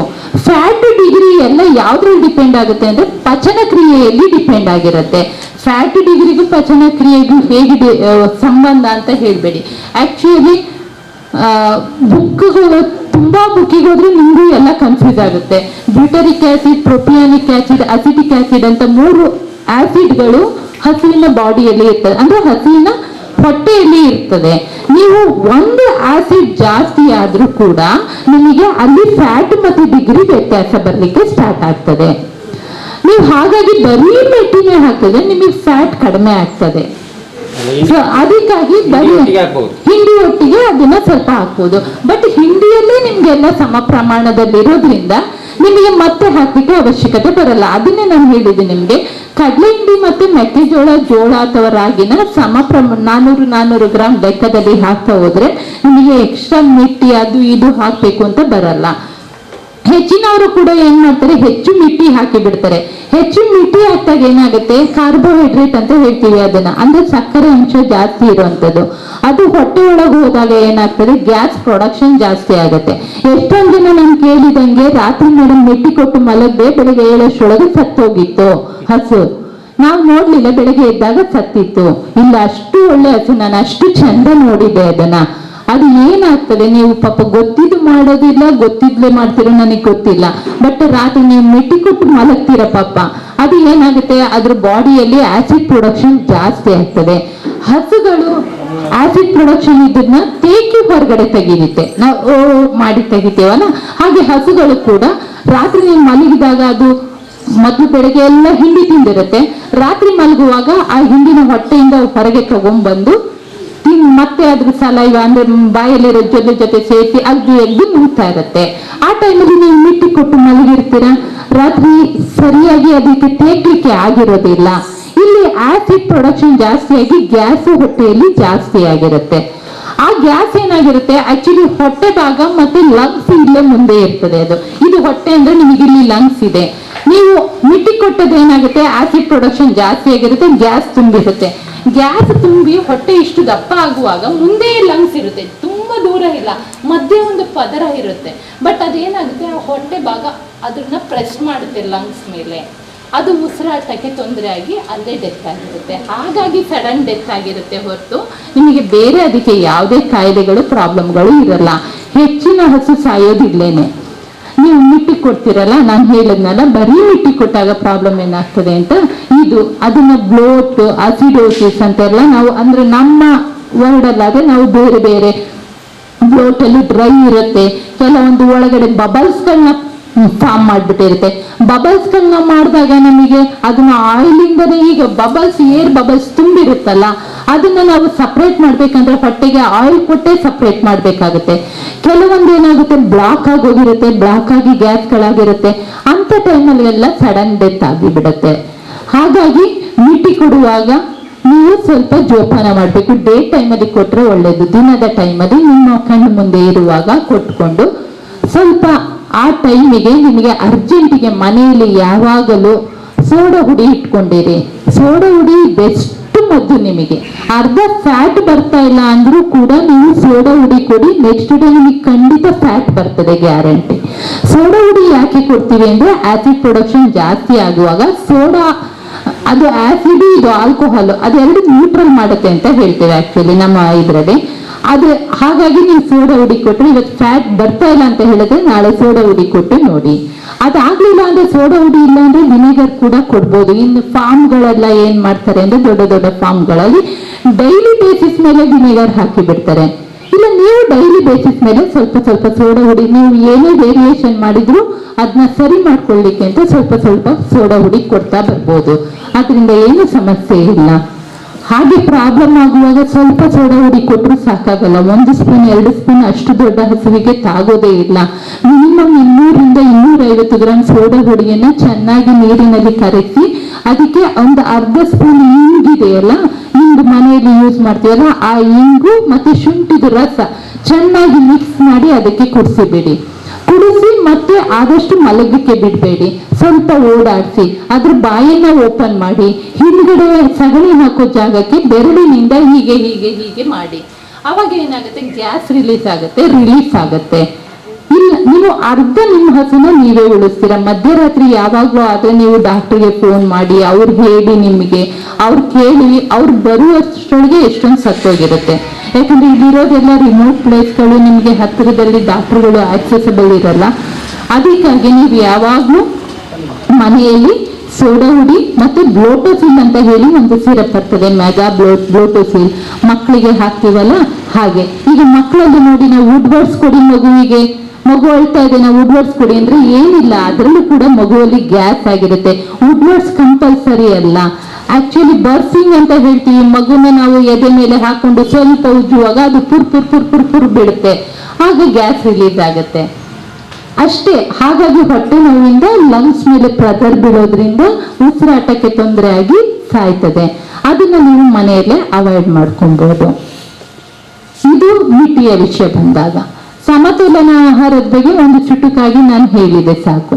ಈಗ ಹಸುಗಳನ್ನ ಸಾಕುವಾಗ ಪದ್ಧತಿ, ಈಗ ಹಾಲು ಕರೆಯುವ ಹಸುಗಳು 7ನೇ ತಿಂಗಳವರೆಗೆ ಹಾಲು ಕರೀರಿ. ನೆಕ್ಸ್ಟ್ ಪ್ರೆಗ್ನೆಂಟ್ 7 ತಿಂಗಳ ಪ್ರೆಗ್ನೆಂಟ್ ಇರುವಾಗ ಆದಷ್ಟು ಹಾಲನ್ನ ಸ್ಟಾಪ್ ಮಾಡಿ. ಅದು ಯಾಕಂದ್ರೆ ನೆಕ್ಸ್ಟ್ ಡೆಲಿವರಿಗೆ ರೆಡಿ ಆಗ್ಬೇಕಾಗ್ತದೆ. ಇಲ್ಲಾಂದ್ರೆ ನೆಕ್ಸ್ಟ್ ಡೆಲಿವರಿಗೆ ರೆಡಿ ಆಗಲ್ಲ. ನೀವು ಕರಿತಾನೆ ಇರ್ತೀರಾ, 8 ತಿಂಗಳು ಪ್ರೆಗ್ನೆಂಟ್ ಕರಿತೀರಾ, 9 ತಿಂಗಳು ಪ್ರೆಗ್ನೆಂಟ್ ಆಗ ಬಿಡ್ತೀರಾ. ಪಾಪ ಅದು ನೆಕ್ಸ್ಟ್ ಇಲ್ಲಿ ಹಾಲು ಕೊಡ್ಬೇಕು, ಅಲ್ಲಿ ಮಗುವಿನ ಬೆಳವಣಿಗೆಗೂ ಅದು ಮ್ಯಾನೇಜ್ ಮಾಡ್ಬೇಕು. ನೀವು ಕೂಡ ಪಶು ಆಹಾರ ಸ್ವಲ್ಪ ಇರ್ತದೆ, ಅದು ತುಂಬಾ ಕಷ್ಟ ಆಗಿ ಅದು ಬಚ್ಚುತ್ತದೆ. ಆ ಟೈಮಲ್ಲಿ ಡೆಲಿವರಿ ಟೈಮಲ್ಲಿ ಎಷ್ಟೊಂದನ ಬೀಳ್ತದೆ, ಹಾಗಾಗಿ ಪ್ರಾಬ್ಲಮ್ಗಳಾಗ್ತದೆ. ಹಾಗಾಗಿ ನೀವು 7 ತಿಂಗಳಿಗೆ ಸ್ಟಾಪ್ ಮಾಡುವಾಗ ಸಡನ್ ಆಗಿ ನಿಲ್ಲಿಸಬೇಡಿ. ಕೆಚ್ಚಲು ಬಾವ್ ಆಗ್ತದೆ. ಹೇಗೆ ಕೆಚ್ಚಲು ಬಾವ್ ಆದಾಗ ಏನಾಗ್ತದೆ, ನೆಕ್ಸ್ಟ್ ಡೆಲಿವರಿ ಆದ್ಮೇಲೆ ಅದ್ರಲ್ಲಿ ಹಾಲು ಬರೋದಿಲ್ಲ. ಸೊ ನೀವು ಏನ್ ಮಾಡ್ಬೇಕು ಅಂದ್ರೆ 7ನೇ ತಿಂಗಳಿಂದ ಸ್ಟಾರ್ಟ್ ಮಾಡ್ಕೊಳ್ಳಿ. 7ನೇ ತಿಂಗಳು ಪ್ರೆಗ್ನೆನ್ಸಿಯಿಂದ ಹೇಗೆ ಸ್ಟಾರ್ಟ್ ಮಾಡ್ಬೇಕು ಅಂದ್ರೆ, ಫಸ್ಟ್ ಒಂದೊಂದು ಟೈಮ್ ಕರೀಲಿಕ್ಕೆ ಸ್ಟಾರ್ಟ್ ಮಾಡಿ. 2 ಟೈಮ್ ಕರಿತಿದ್ರಲ್ಲ, ಅದನ್ನ ಒಂದು 4 ದಿನ ಒಂದೊಂದು ಟೈಮ್ ಮಾಡಿ. ಇನ್ನೊಂದು 4 ದಿನ ಬಿಟ್ಟು ದಿನ ಕರೀಲಿಕ್ಕೆ ಸ್ಟಾರ್ಟ್ ಮಾಡಿ. ಆಮೇಲೆ 3 ದಿನಕ್ಕೊಮ್ಮೆ ಕರೀಲಿಕ್ಕೆ ಸ್ಟಾರ್ಟ್ ಮಾಡಿ. ಹಾಗೆ ಸ್ಲೋ ಆಗಿ ನಿಲ್ಲಿಸ್ತಾ ಬನ್ನಿ, ಸಡನ್ ಆಗಿ ನಿಲ್ಲಿಸ್ಬೇಡಿ. ಹಾಗೆ ನಿಮಗೆ ಎಲ್ಲ ಸ್ಟಾಪ್ ಆದ್ಮೇಲೆ ಕೆಚ್ಚಲಿಗೆ ಅಂತ ಟ್ಯೂಬ್ಗಳು ಸಿಗುತ್ತೆ, ಅದು ಆಂಟಿಬಯೋಟಿಕ್ ಟ್ಯೂಬ್ಸ್ಗಳು. ಅದನ್ನ ಕೆಚ್ಚಲಿಗೆ ಹಾಕಿ ಬಿಟ್ರೆ ನಿಮ್ಮದು ನೆಕ್ಸ್ಟ್ ಡೆಲಿವರಿಗೆ ರೆಡಿ ಅಂತ ಅರ್ಥ. ಆಗ ಯಾವುದೇ ಕೆಚ್ಚಲು ಬಾವಾಗ್ಲಿ ಯಾವುದೇ ಸಮಸ್ಯೆಗಳಾಗ್ಲಿ ನಿಮಗೆ ಬರೋದಿಲ್ಲ. ಅದನ್ನೊಂದು ರೆಡಿ ಮಾಡ್ಕೊಂಡ್ರೆ ನಿಮಗೆ ಸಾಕಾಗ್ತದೆ. ಈಗ ಕೆಚ್ಚಲು ಬಾವು ಅಂತ ಬಂದಾಗ ಅದೇ ದೊಡ್ಡ ಸಮಸ್ಯೆ ನಮ್ಮ ರೈತರಲ್ಲಿ ಇರುವಂತದ್ದು. ಅದನ್ನ ಸಾಲ್ವ್ ಮಾಡ್ಲಿಕ್ಕೆ ಸಾಧ್ಯವೇ ಇಲ್ಲ. ಯಾಕೆ ಹೇಳ್ತೀನಿ ನೋಡಿ, ಕೆಚ್ಚಲು ಅನ್ನೋದು 4 ಭಾಗ, 4 ತೊಟ್ಟುಗಳು, ಅದರಲ್ಲಿ ಎಡಬದಿ ಬಲಬದಿ ಇರುತ್ತೆ. ಅದು ತುಂಬಾ ಚೆನ್ನಾಗಿ ಹಸುವುದು ಕೆಚ್ಚಲನ್ನ ಮಾಡಿದ್ದಾರೆ. ಆ ಕೆಚ್ಚಲಲ್ಲಿ ಹಾಲಿನ ಪ್ರೊಡಕ್ಷನ್ ಒಂದೊಂದು ಕೆಚ್ಚಲಿಗೆ ಒಂದೊಂದು ತೊಟ್ಟು ನೀಟಾಗಿ ಮಾಡಿರ್ತಾರೆ. ಅದ್ರಲ್ಲಿ ಹೇಗಿರುತ್ತೆ ಅಂದ್ರೆ, ಹೀಗೆ ಒಂದು ಹೊರಗಡೆ ನಿಮಗೆ ಸ್ಕಿನ್ ಲೇಯರ್, ಒಳಗಡೆ ಅದು ಹಾಲು ಒಂದು ಟ್ಯೂಬ್ ಇರುತ್ತೆ, ಅದರಿಂದ ರಕ್ತ ಅದಕ್ಕೆ ಹೋಗ್ತಾ ಇರುತ್ತೆ ಕೆಚ್ಚಲಿಗೆ. ಅದ್ರ ಮೇಲ್ಗಡೆ ಇನ್ನೊಂದು ಲೇಯರ್ ಬಂದಿರುತ್ತೆ, ಅದರಿಂದ ಅಂದ್ರೆ ನಿಮಗೆ ಸೆಲ್ಗಳು, ಅಂದ್ರೆ ಈಗ ನಿಮ್ಗೆ ಒಂದು ಕೋಣೆಗಳ ತರ ಇರ್ತದೆ, ಅದು ಪಾಕೆಟ್. ಆ ಪಾಕೆಟ್ಗಳಿಂದ ಹಾಲು ಉತ್ಪಾದನೆ ಆಗ್ತಾ ಇರುತ್ತೆ. ನಾವು ಇದು ಹಸುವಿಗೆ ಚೆನ್ನಾಗಿ ತಿನ್ನಿಸಿದಾಗ ಆ ಅಂಶ ಬ್ಲಡ್ಗೆ ಹೋಗಿ, ಬ್ಲಡ್ ಇಂದ ಆ ಕೆಚ್ಚಲಿಗೆ ಹೋಗಿ ಅಲ್ಲಿಂದ ಹಾಲು ಉತ್ಪಾದನೆ ಸ್ಟಾರ್ಟ್ ಆಗ್ತಾ ಇರುತ್ತೆ. ಆ ಹಾಲು ಉತ್ಪಾದನೆಯಲ್ಲಿ ನಿಮ್ಮ ಕೆಚ್ಚಲು ಬಾವು ಬಂದ್ರೆ ಏನಾಗ್ತದೆ? ಕೆಚ್ಚಲು ಬಾವು ಎಲ್ಲಿಂದ ಬರ್ತದೆ? ಬ್ಯಾಕ್ಟೀರಿಯಾದಿಂದ. ಬ್ಯಾಕ್ಟೀರಿಯಾ ಎಲ್ಲಿರುತ್ತೆ? ನಮ್ಮ ಮನೆಯಲ್ಲೇ ಇದೆ, ನಮ್ಮ ಹಟ್ಟಿಯಲ್ಲೇ ಇದೆ. ಅದೆಲ್ಲ ಒಂದು ಕೀಟಗಳು. ಇದರಲ್ಲಿ ಅಡ್ವರ್ಟೈಸ್ ಅಲ್ಲೆಲ್ಲ ನಿಮಗೆ ಹಾರ್ಪಿಕ್ ಯೂಸ್ ಮಾಡಿ, ಇಲ್ಲಾಂದ್ರೆ ಅದು ಬ್ಯಾಕ್ಟೀರಿಯಾ ಬರುತ್ತೆ, ಆ ಹುಳಗಳನ್ನ ತೋರಿಸ್ತಾ ಇರ್ತಾರಲ್ಲ, ಅದೇ ತರ ಇಲ್ಲೂ ನಮ್ಮ ಹಟ್ಟಿಗಳಲ್ಲಿ ಕಾಯ್ತಾ ಇರುತ್ತೆ. ಅದು ನನಗೆ ಏನಾದ್ರು ಈ ರೈತ ಬಿಡ್ತಾನಪ್ಪ, ಒಳಗ್ ಹೋಗಿ ನಾನು ನನ್ನ ಕೆಲಸ ಮಾಡೋಣ ಅಂತ ನಾರ್ಮಲ್ ಆಗಿ ಓಡಾಡ್ತಾ ಇರುತ್ತೆ. ಯಾಕಂದ್ರೆ ಹೆಚ್ಚಿನವರು ನೀವು ಮತ್ತೆ ಹಟ್ಟಿಯಲ್ಲಿ ಗಲೀಜಿಟ್ಟಿರ್ತೀರ ಅಂದ್ರೆ ನಾನು ಹಾಗೆ ಹೇಳಲಿಲ್ಲ, ತಪ್ಪು ತಿಳಿಬೇಡಿ. ಗೊಬ್ಬರಕ್ಕಾಗಿ ನೀವು ಯೂಸ್ ಮಾಡೋದಲ್ಲ, ಗೊಬ್ಬರ ಸಗಣಿಯಲ್ಲಿ ಬ್ಯಾಕ್ಟೀರಿಯಾಗಳು ಇರುತ್ತೆ. ಅದೆಲ್ಲ ಫರ್ಮೆಂಟ್ ಆಗ್ಬೇಕಂದ್ರೆ ಬ್ಯಾಕ್ಟೀರಿಯಾ ಬೇಕೇ ಬೇಕು. ಆ ಟೈಮಲ್ಲಿ ಅಲ್ಲೇ ಓಡಾಡ್ತಾ ಇರುತ್ತೆ. ನೀವು ಹಾಲು ಕರಿತೀರಲ್ಲ, ಅಲ್ಲಿ ಆ ತೊಟ್ಟು, ಇದು ಏನಿದೆ ನಿಮಗೆ ತೊಟ್ಟು ಓಪನ್ ಇರುತ್ತಲ್ಲ, ಅದು ಯಾವಾಗ್ಲೂ ಓಪನ್ ಇರಲ್ಲ, ಕ್ಲೋಸ್ ಇರುತ್ತೆ. ಓಕೆ, ಅದು ಓಪನ್ ಆಗೋದು ಯಾವಾಗ? ನೀವು ಹಾಲು ಕರಿಯುವಾಗ ಓಪನ್ ಆಗೋದು 20 ನಿಮಿಷ, ನಿಮಗೆ ಅದು ಕ್ಲೋಸ್ ಆಗೋದಿಲ್ಲ. ಅದು ಕ್ಲೋಸ್ ಆಗ್ಲಿಕ್ಕೆ 20 ನಿಮಿಷ ಬೇಕು. ಅಷ್ಟರೊಳಗೆ ಅವರು ಆ ಕೆಲಸಗಳನ್ನ ಮಾಡ್ಕೊಂತಾರೆ. ಅದಕ್ಕೆ ನಾವು ಏನ್ ಹೇಳೋದು ಅಂದ್ರೆ, ಆ ತೊಟ್ಟಿಗೆ ನೀವು ಕರೆದಾದ ನಂತರ ಅದು ಆಂಟಿ ಬ್ಯಾಕ್ಟೀರಿಯಲ್ ಸೊಲ್ಯೂಷನ್ ಸಿಗ್ತದೆ, ಅಂದ್ರೆ ಟೀತಿಗೆ ಅಂತ ಹಾಕುವಂತ ಡಿಪ್ಗಳು ಸಿಗ್ತದೆ. ಅದನ್ನ ನೀವು ಹಚ್ಚಿ ಬಿಟ್ರೆ 20 ನಿಮಿಷ ಆ ಬ್ಯಾಕ್ಟೀರಿಯಾ ಒಳಗೆ ಹೋಗ್ದಂಗೆ ಅದು ತಡೀತದೆ. ಅದಕ್ಕೆ ನಾವು ಯಾವಾಗ್ಲೂ ಹಾಲು ಕರಿಯೋದಕ್ಕೆ ಮುಂಚೆ ಕೆಚ್ಚಲನ್ನ ಕ್ಲೀನ್ ಮಾಡ್ಕೊಂಡು ಕರೀರಿ ಅಂತ ಹೇಳೋದು. ಏನಕ್ಕೆ ಅಂದ್ರೆ, ಸಗಣಿ ಮೆತ್ತಿರುತ್ತೆ ಕೆಚ್ಚಲಲ್ಲಿ, ನೀವು ಅದೇ ಕೈಯಲ್ಲಿ ಕರೆದಿರ್ತೀರಾ, ಕರಿಯುವಾಗ ಓಪನ್ ಆಗ್ತದೆ, ಸಗಣಿ ಆಲ್ರೆಡಿ ಇರ್ತದೆ, ಅದ್ರಲ್ಲಿ ಬ್ಯಾಕ್ಟೀರಿಯಾ ಇದ್ದದ್ದು ಒಳಗೆ ಹೋಗಿರುತ್ತೆ, ಕೆಚ್ಚಲು ಬಾವು ಆಗಿ ಆಯ್ತು. ಕೆಚ್ಚಲು ಬಾವು ಎಷ್ಟು ಅದು ಹೇಗೆ ಖತರ್ನಾಕ್ ಅಂತ ಹೇಳಿದ್ರೆ ಅದನ್ನ ಹೇಳಲಿಕ್ಕೆ ಆಗೋದಿಲ್ಲ. ನೀವು ಈಗ ಪಾಪ ಕರೆದು ಹೋಗಿರ್ತೀರಾ, ನೀವು ಇನ್ನೊಂದು ಸ್ವಲ್ಪ ಹೊತ್ತಿಗೆ ಫೋನ್ ಮಾಡ್ತೀರಾ, ಈಗ ಕರೆದು ಬಂದೆ ಹಾಲು ಚೆನ್ನಾಗಿತ್ತು, ಹಾಲೆ ಕೆಚ್ಚಲು ಇಷ್ಟು ದಪ್ಪ ಊದಿದೆ, ನೋವಿದೆ, ಮುಟ್ಟಿಗೆ ಬಿಡ್ತಾ ಇಲ್ಲ. ನಾನು ಕೇಳ್ತೇನೆ, ಹಾಲು ಸರಿ ಇದೆನಾ ಅಂತ. ಇಲ್ಲ ಮೇಡಮ್, ಹಾಲು ಬೆಳಿಗ್ಗೆ ಕದ್ದೆ ಸರಿ ಇತ್ತು, ಬಟ್ ಈಗ ಹೋಗಿ ಕರೀರಿ ಅಂದ್ರೆ ಅಷ್ಟರೊಳಗೆ ಹಾಳಾಗಿರುತ್ತೆ.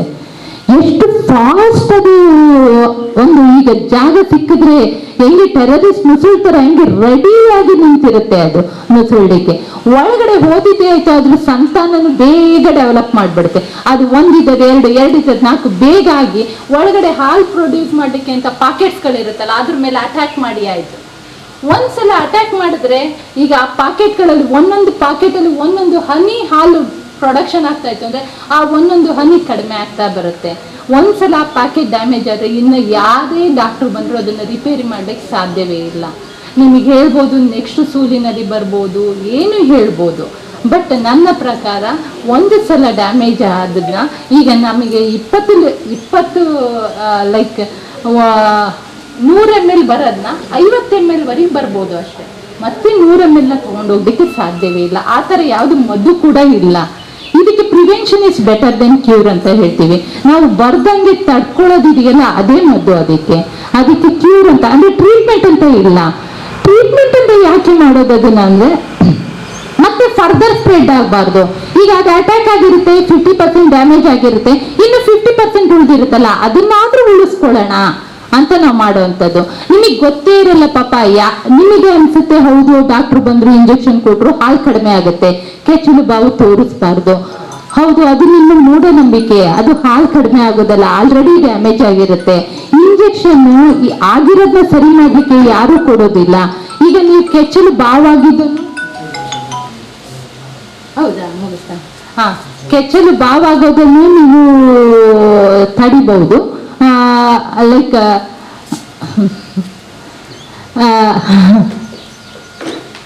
ಒಂದು ನಿಮಿಷ. ಹಾ, ನಾನು ಏನು ಮಾತಾಡ್ತಾ ಇದ್ದೆ, ಕೆಚ್ಚಲು ಬಾವಲ್ಲ. ಹಾ, ಕೆಚ್ಚಲು ಅದನ್ನ ನಾವು ಹಾಗೆ ಮಾಡೋದ್ರಿಂದ ಇಂಜೆಕ್ಷನ್ ಕೊಡೋದ್ರಿಂದ ಕೆಚ್ಚಲು ಬಾವನ್ನು ನಾವು ಕಂಪ್ಲೀಟ್ ಸರಿ ಮಾಡ್ಲಿಕ್ಕಾಗಲ್ಲ. ಈಗ ನೀವು ಆ ಕೆಚ್ಚಲು ಬಾವಾಗಿದ್ದನ್ನ ಮುಟ್ಟಿ ಮತ್ತೆ ಇನ್ನೊಂದು ಮುಟ್ತಿರಲ್ಲ. ಕೃಷಿಯ ಬಗೆಗಿನ ಒಲವು ಇದು ಇವತ್ತು ಹೆಚ್ಚಾಗಿ ಕಾಣಿಸ್ತಾ ಇದೆ. ಅದನ್ನು ಬೇರೆ ಬೇರೆ ಹೆಸರುಗಳು ಅವರು ಹೇಳ್ತಾರೆ. ಕೆಲವರು ಸಾವಯವ ಕೃಷಿ ಅಂತ ಹೇಳ್ತಾರೆ, ಈ ಥರ ಬೇರೆ ಬೇರೆ ಗೋ ಆಧಾರಿತ ಕೃಷಿ ಅಂತ ಹೇಳ್ತಾರೆ, ಸಹಜ ಕೃಷಿ ಅಂತ ಹೇಳ್ತಾರೆ, ನೈಸರ್ಗಿಕ ಕೃಷಿ ಅಂತ ಹೇಳ್ತಾರೆ. ಜಗಳಾಡೋದನ್ನು ಮಾಡ್ತಾರೆ. ಇದು ಸರಿ, ಅದು ತಪ್ಪು, ಇದು ಹೆಚ್ಚು, ಇದು ಶ್ರೇಷ್ಠ, ಇದು ಕನಿಷ್ಠ. ಆದರೆ ಗೋ ಆಧಾರಿತ ಕೃಷಿಯಾಗಿ ಬಂದಿರುವಂಥದ್ದು. ಆ ಕಾರಣಕ್ಕೆ ನಮ್ಮ ದೇಶ ಏನು ಬಂಗಾರದ ಪಂಜರ ಆಗಿತ್ತು, ಸೊನೆ ಕಿ ಚಿಡಿಯಾ ಅಂತ ಹೇಳ್ತಾರೆ.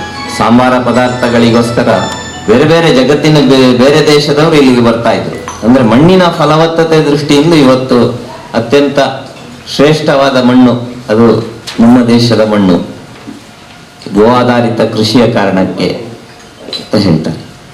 ಅದರ ಮಧ್ಯದಲ್ಲಿ ಈಗಾಗಲೇ ಹೇಳಿರುವಂತ ಹಸಿರು ಕ್ರಾಂತಿ ಅದನ್ನು ಪ್ರಾರಂಭ ಮಾಡಿದಂಥ ಸ್ವಾಮಿನಾಥನ್ ಅವರು ಹೇಳಿದರು, ನಾನು ತಪ್ಪು ಮಾಡಿದೆ ಅಂತ. ಎರಡು ರೀತಿಯಲ್ಲಿ, ಒಂದು ಬಿಳಿ ಕ್ರಾಂತಿ ಹೆಸರಲ್ಲಿ ಹೈನುಗಾರಿಕೆ ಹೆಚ್ಚು, ವರ್ಗೀಸ್ ಕುರಿಯನ್ ಅವರು. ನಂತರ ಹಸಿರು ಕ್ರಾಂತಿಯ ಹೆಸರಲ್ಲಿ ಹೊರಗಿನಿಂದ ಹಾಕಬೇಕು, NPK ಅಂತ ಹೇಳುವಂಥದ್ದನ್ನು ಹಾಕಬೇಕು ಅಂತ ಹೇಳುವಂಥ ಈ ಎಡವಟ್ಟು ಒಂದು 30-40 ವರ್ಷಗಳಲ್ಲಿ ಬಂತು. ಅದನ್ನು ಬೇರೆ ಬೇರೆ ಪ್ರಗತಿಪರ ಕೃಷಿಕ ಅಂತ ಹೇಳ್ತಾರೆ. ಪ್ರಗತಿಪರ ಕೃಷಿಕ ಅಂತ ಹೇಳಿದಾಗ ತುಂಬಾ ಏನೋ ಅವರನ್ನು ಗೌರವದಿಂದ ಹೇಳ್ತಾರೆ ಅಂತ ಹೇಳೋದಕ್ಕಿಂತ ಹೆಚ್ಚು ಈ ತರ ಕೃಷಿಕ ಸ್ವಾವಲಂಬಿ ಆಗಿದ್ದ. ಸಹಜವಾಗಿ ಅವನು ಬೀಜಕ್ಕೋಸ್ಕರ ಹೊರಗಡೆ ಅವನ ಹಣ ಹೋಗ್ತಾ ಇರಲಿಲ್ಲ, ಗೊಬ್ಬರಕ್ಕೋಸ್ಕರ ಹೊರಗಡೆ ಹೋಗ್ತಾ ಇರಲಿಲ್ಲ. ಸಹಜವಾಗಿ ಹೈನುಗಾರಿಕೆ ಮಾಡಬೇಕಾದ್ರೆ ಹಾಲು ನಮಗೆ ಮುಖ್ಯ ಉತ್ಪತ್ತಿ ಆಗಿರಲಿಲ್ಲ. ಸೆಗಣಿ ಮತ್ತೆ ಮೂತ್ರ, ಸೆಗಣಿಯಲ್ಲಿ ಲಕ್ಷ್ಮಿ ವಾಸಿಸ್ತಾಳೆ ಅಂತ ಈಗಲೇ ಡಾಕ್ಟರ್ ಹೇಳಿದ್ರು. ಹೆಚ್ಚಿನ ರೈತರು ಹೇಳ್ತಾರೆ, ನಾವು ಹಾಲಿಗೋಸ್ಕರ ಅಲ್ಲ ಸೆಗಣಿಗೋಸ್ಕರ ಸಾಕ್ತೇವೆ ಅಂತ. ಇವತ್ತಿನ ಸ್ಥಿತಿಯೂ ಹಾಗೆ ಇದೆ. ಹಾಲು ಒಕ್ಕೂಟದ ಹೆಸರಲ್ಲಿ ನಮಗೆ ಲೀಟ್ರಿಗೆ 28 ರೂಪಾಯಿ ಕೊಡ್ತಾರೆ ಎಲ್ಲ ಸೇರಿ.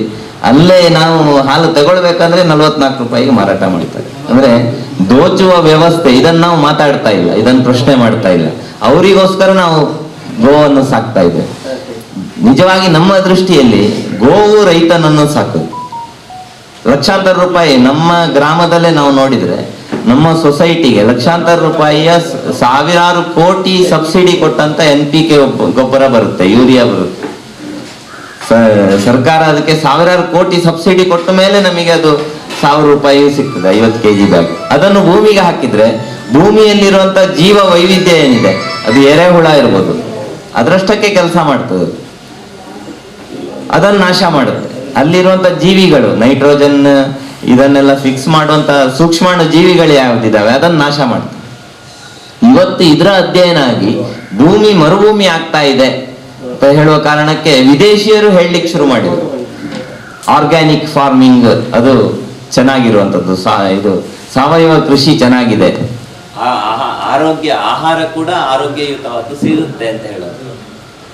ಈಗ ಅವರು ಹೇಳಲಿಕ್ಕೆ ಶುರು ಮಾಡಿದ್ಮೇಲೆ ಅದೊಂದು ಫ್ಯಾಷನ್ ಆಗಿಬಿಟ್ಟಿದೆ. ಆ ಕಾರಣಕ್ಕೆ ಸಾವಯವ ಹೆಸರಲ್ಲಿ ಇವತ್ತು ಸಾವಿರಾರು ರೂಪಾಯಿಯ ಗೊಬ್ಬರಗಳು ಬರ್ಲಿಕ್ಕೆ ಶುರು ಆಗಿದೆ. ಪುನಃ ನಮಗೆ ಗೋ ಆಧಾರಿತ ಕೃಷಿ ಮಾಡಬೇಕು ಅಂತ ಅನ್ನಿಸೋದಿಲ್ಲ. ಮತ್ತೆ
ತೇವಾಂಶದಿಂದ, ಮಣ್ಣಿನ ಫಲವತ್ತತೆಯಿಂದ ಉತ್ಪತ್ತಿ. ಬೀಜ ಒಂದಿದ್ದ ಬೀಜ 100 ಆಗುತ್ತೆ.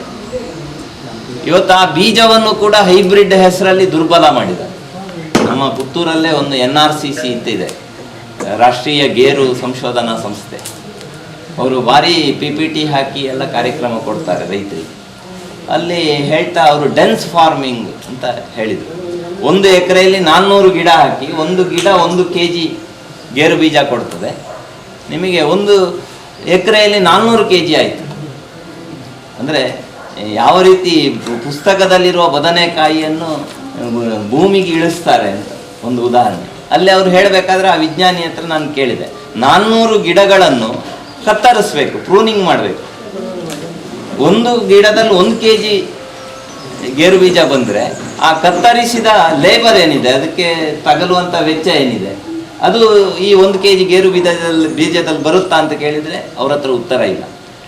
ನಮ್ಮಲ್ಲಿ 40ರಿಂದ 100 kgವರೆಗೆ ನೀರಿಲ್ಲದೆ, ಡ್ರಿಪ್ ಇಲ್ಲದೆ, ಗೊಬ್ಬರ ಇಲ್ಲದೆ, ಸ್ಪ್ರೇ ಇಲ್ಲದೆ ಬೀಜ ಉತ್ಪತ್ತಿ ಮಾಡ್ತಾ ಇದ್ದಂಥ ಗೇರು ಬೀಜ ಗುಡ್ಡದಲ್ಲಿ ಅದರಷ್ಟಕ್ಕೆ ಆಗುವಂಥ ಕೃಷಿ ಅದು. ಉದಾಹರಣೆಗೆ ಕೊಟ್ಟೆ ನಾನು. ಅದನ್ನು ಇವತ್ತು 537 ಹೈಬ್ರಿಡ್, ಉಳ್ಳಾಲ 1, ಉಳ್ಳಾಲ 2, 3, ಇನ್ನೇನೋ ಹೆಸರು, ಭಾಸ್ಕರ ಹೆಸರಲ್ಲಿ ಹೈಬ್ರಿಡ್ ಮಾಡಿದ್ದಾರೆ. ಅದಕ್ಕೆ ಸ್ಪ್ರೇ ಮಾಡಲೇಬೇಕು ನೀವು. ಡೆಮೋ ಫಾರ್ಮ್ ಅಂತ ಮಾಡ್ತಾರೆ ಇಲಾಖೆಯಿಂದ. ಆ ಡೆಮೋ ಫಾರ್ಮಲ್ಲಿ ಇಷ್ಟು ವಿಷಗಳನ್ನು ಸಿಂಪಡಿಸ್ತಾರೆ. ಇವತ್ತು ನಾವು ಎಲ್ಲ ಬುದ್ಧಿಮಾಂದ್ಯ ಮಕ್ಕಳು, ಅಂಗವೈಕಲ್ಯ ಆದಂಥ ಮಕ್ಕಳು ಎಂಡೋಸಲ್ಫಾನ್ ಸ್ಪ್ರೇ ಮಾಡಿದ ಕಾರಣಕ್ಕೆ ನಾವು ಸಣ್ಣದಿರುವಾಗ ಹೆಲಿಕಾಪ್ಟರ್ ಬಂದು ಸ್ಪ್ರೇ ಮಾಡ್ತಾ ಇದ್ವಿ. ಎಂಡೋಸಲ್ಫಾನ್ ಇವತ್ತು ವಿಷ, ಅದು ಅತ್ಯಂತ ಅಪಾಯಕಾರಿ, ಬ್ಯಾನ್ ಆಗಿರುವಂಥದ್ದು. ಆ ರೀತಿ ಅದು ಇನ್ನೂ ಬೇರೆ ಹೆಸರುಗಳಲ್ಲಿ ಬಂದಿದೆ. DDT ಇರ್ಬೋದು, ಈ ಥರದ ಅನೇಕ ವಿಷಗಳು. ಎಂಡೋಸಲ್ಫಾನ್ ವಿಷ ಅಲ್ಲ ಅಂತ ಹೇಳ್ತಾರೆ ಇವತ್ತು ಕೃಷಿ ಜನರಲ್. ನಾವೊಮ್ಮೆ ಅದರ ವಿರುದ್ಧ ಒಂದು ಕಾರ್ಯಕ್ರಮ ಜಿಲ್ಲೆಯಲ್ಲಿ ಮಾಡಿದಾಗ ಜಾಯಿಂಟ್ ಡೈರೆಕ್ಟರ್ ಹೇಳಿದರು, ಎಂಡೋಸಲ್ಫಾನ್ ಏನು ವಿಷ ಅಲ್ಲ. ಅಂದರೆ ವಿಷವನ್ನು ವಿಷ ಅಲ್ಲ ಅಂತ ಹೇಳೋದನ್ನು ನಮಗೆ ತುಂಬಿಸಿದ್ರು. ಅದರ ಕಾರಣಕ್ಕೆ ನಮ್ಮ ನೀರು ಅದು ಕಲುಷಿತ ಆಯಿತು. ಇವತ್ತು ಶ್ರಮಜೀವಿ ರೈತನು ಕೂಡ ಆರೋಗ್ಯದ ಸಮಸ್ಯೆಗೆ ಒಳಗಾಗ್ತಾನೆ. ಯಾವುದೇ ವಾತಾವರಣದಲ್ಲಿ ವ್ಯತ್ಯಾಸ ಆದರೂ ಈ ಗಿಡಗಳಿಗೆ ಶಕ್ತಿ ಇಲ್ಲ. ಹೈಬ್ರಿಡ್ ಇವತ್ತು BT ಹೆಸರಲ್ಲೂ BT ಬೀಜಗಳು, ತರಕಾರಿ ಬೀಜವು ಸಾವಿರಾರು ರೂಪಾಯಿ. 1 kg ಅಲಸಂಡೆ ಬೀಜಕ್ಕೆ 1600 ರೂಪಾಯಿ IIHR ಬೆಂಗಳೂರಲ್ಲಿ ನಾವು ತಗೊಂಡ್ರೆ. ಅಂದರೆ ನನ್ನಲ್ಲೇ ಇರುವಂಥ ಬೀಜ ಏನಿದೆ, ನನ್ನ ಇದರಲ್ಲಿ ಹೊಲದಲ್ಲಾದಂಥ ಬೀಜವನ್ನು ಅದನ್ನು ನಾನು ಉಳಿಸಿ ಬಳಸ್ತಾ ಇದ್ದೆ ರೈತ ಆಗಿ. ವ್ಯವಸ್ಥಿತವಾಗಿ ಪರಾವಲಂಬಿಯಾಗುವಂಥ ಸ್ಥಿತಿ ನಿರ್ಮಾಣ ಆಯಿತು. ಸಾವಯವ ಕೃಷಿ ಅಂದರೆ ಅದು ಸ್ವಾವಲಂಬಿ ಕೃಷಿ, ಹೊರಗಿಂದ ತರುವಂಥದ್ದಲ್ಲ. ಅವಯವ ಅಂದರೆ ಅಲ್ಲೇ ಇರುವಂಥದ್ದು, ಅಲ್ಲಿ ಅದರಲ್ಲಿಂದ ಬಿದ್ದ ಇದಿರ್ಬೋದು, ಸಂಗತಿಗಳಿರ್ಬೋದು.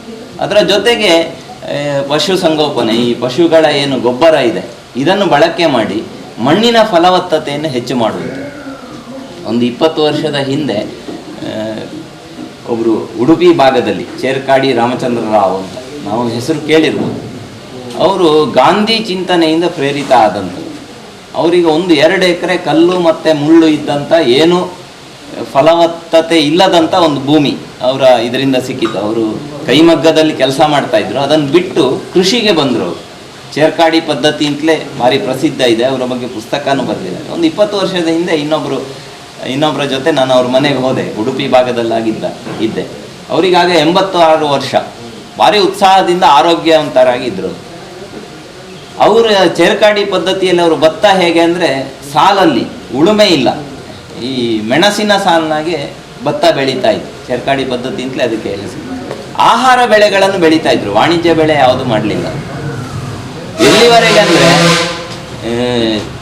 ಕರೆಂಟ್ ದೀಪಕ್ಕೆ ಸೀಮೆ ಎಣ್ಣೆಯೇ ಇಲ್ಲ, ಧೂಪದ ಇದರಿಂದ ದೀಪ ಉರಿಸ್ತಾ ಇದ್ರು. ಅವರಿಗೆ ಬೇಕಾದ ಬಟ್ಟೆಯನ್ನು ಅವರೇ ಹತ್ತಿ ಬೆಳೆದು ನೂಲು ಮಾಡಿ ತಕ್ಕಡಿಯಲ್ಲಿ ಅದನ್ನು ನೇಯ್ದು ಅವರು ಬಟ್ಟೆ ಮಾಡ್ಕೊಳ್ತಾ ಇದ್ರು. ಅಂದರೆ 1 ಪೈಸೆ ಹೊರಗೆ ಹೋಗ್ತಾ ಇರಲಿಲ್ಲ ಅವರು. ಒಂದು ಬಾವಿ ಇತ್ತು ಅವ್ರದ್ದು, ಇವತ್ತು ಇದೆ ಆ ಬಾವಿ. ಆ ಬಾವಿಯಿಂದ ಅವರು ಗಂಡ ಹೆಂಡತಿ ಸೇದುತ್ತಾ ಇದ್ರು, ನೀರನ್ನು ಸೇದಿ ಕೃಷಿ ಮಾಡ್ತಾ ಇದ್ರು.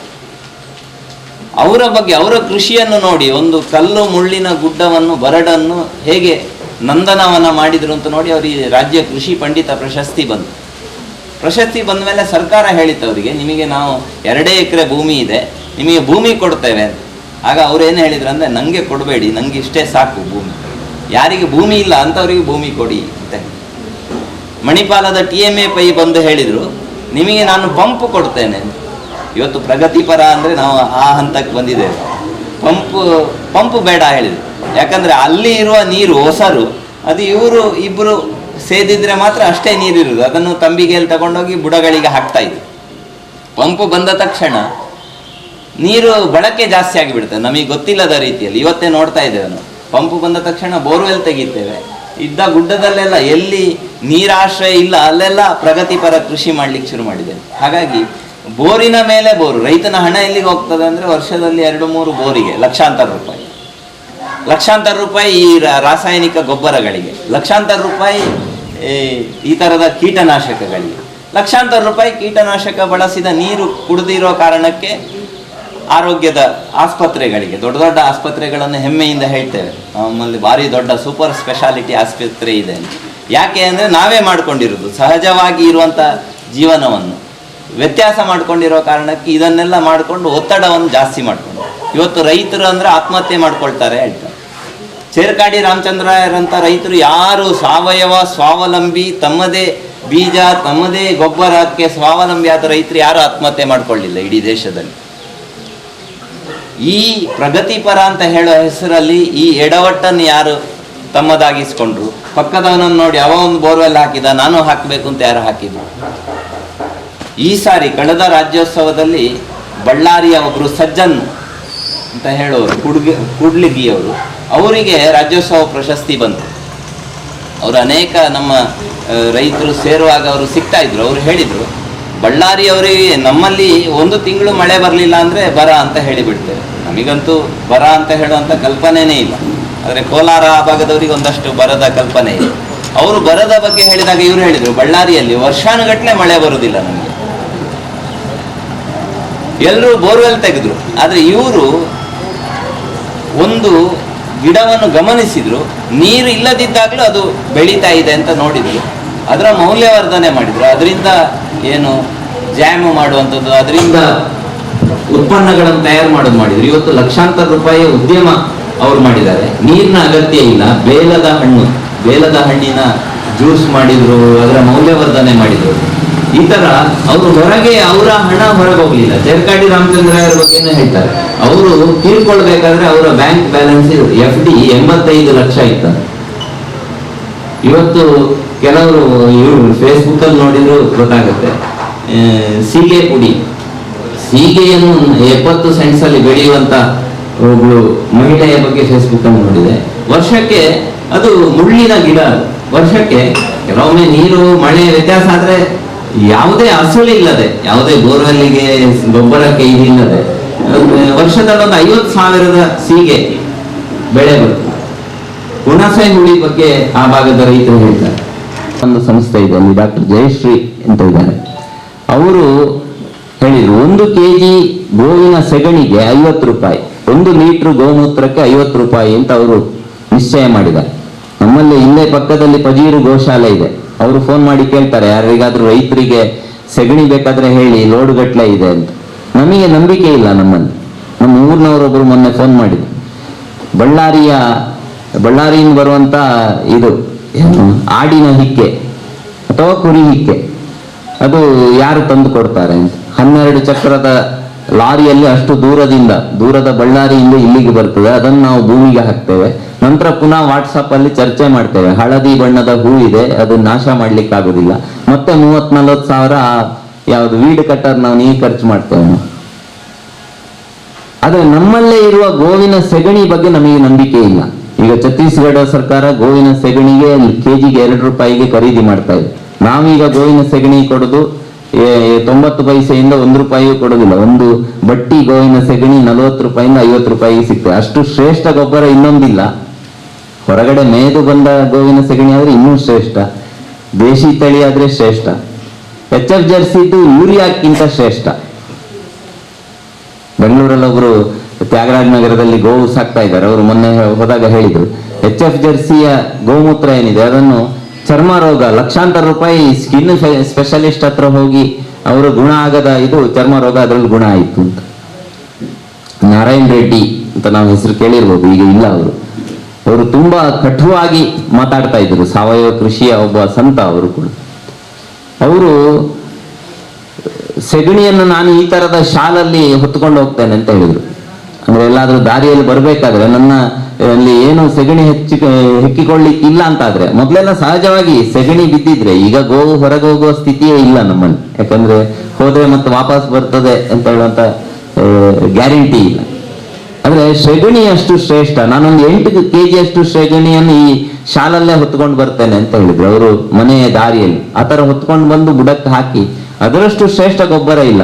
ನಾವು ಸಬ್ಸಿಡಿಯ ಯೂರಿಯಾಕ್ಕೆ 20 ರೂಪಾಯಿ ಕೊಡ್ತೇವೆ ಕೆಜಿಗೆ. 1 kg ಸೆಗಣಿ ಅದಕ್ಕಿಂತ ಶ್ರೇಷ್ಠ. ಅದರ ಬಗ್ಗೆ ಮೊನ್ನೆ ಒಂದು ಗ್ರೂಪಲ್ಲಿ, ವಾಟ್ಸಪ್ ಗ್ರೂಪಲ್ಲಿ ಚರ್ಚೆ ಬಂತು. NPK ಗೊಬ್ಬರದಲ್ಲಿ 20-20-20 NPK ಇದೆ, ಸೆಗಣಿಯಲ್ಲಿ 1% ಮಾತ್ರ ಇದೆ ಅಂತ.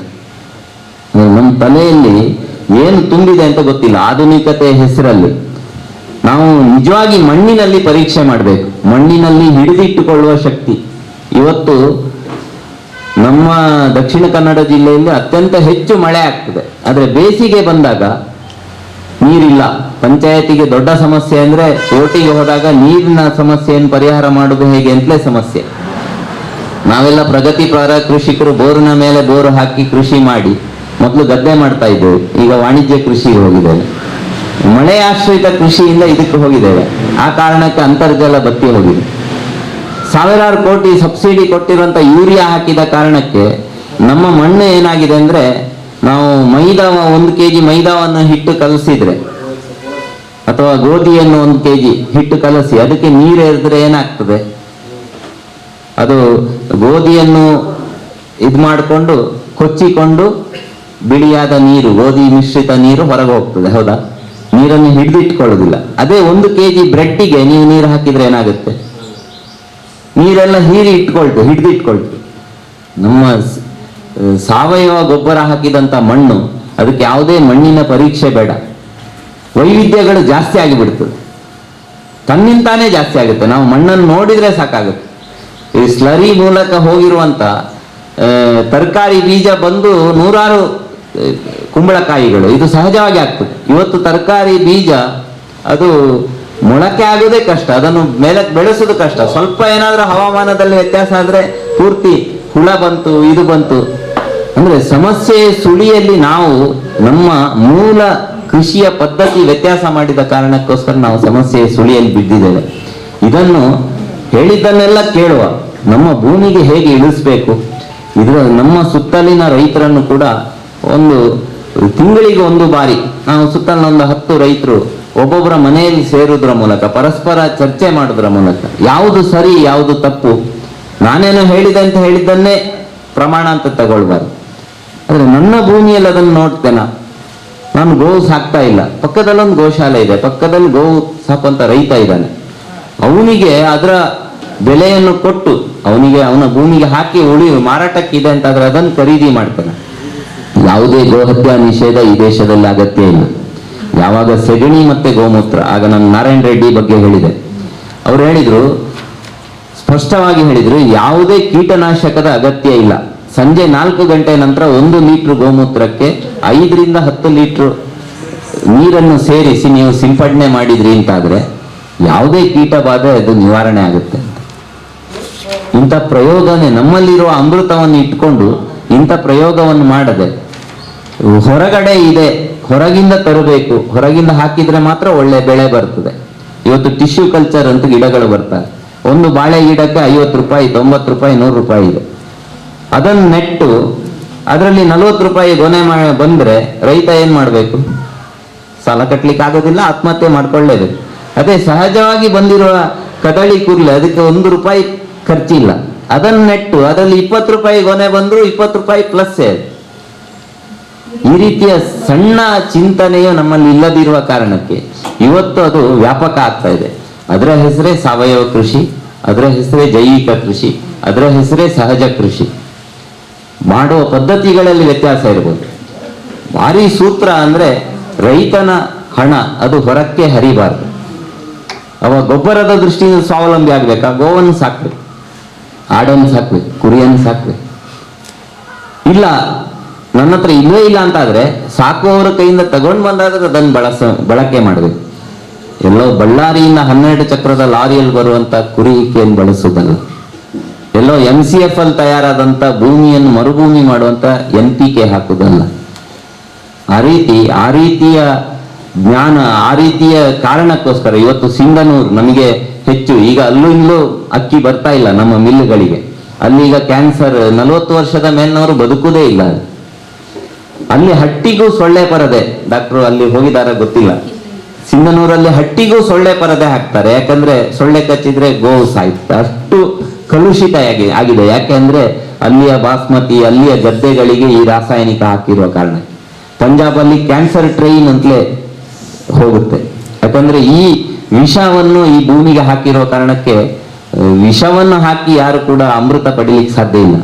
ಅಂತ ದುರಂತಗಳು ಇವತ್ತು ಜಗತ್ತಿನಾದ್ಯಂತ ಆಗ್ತಾ ಇದೆ. ನಮ್ಮ ಊರಲ್ಲೂ ಗೇರು ಗಿಡದ ಎಂಡೋಸಲ್ಫಾನ್ ಹೆಸರಲ್ಲಿ ಆಗಿದೆ. ಇವತ್ತು ಅಂತ ಮಕ್ಕಳನ್ನು ನಾವು ನೋಡ್ತೇವೆ, ಜೀವಮಾನ ಪೂರ್ತಿ ಬುದ್ಧಿಮಾಂದ್ಯ ಮಕ್ಕಳು.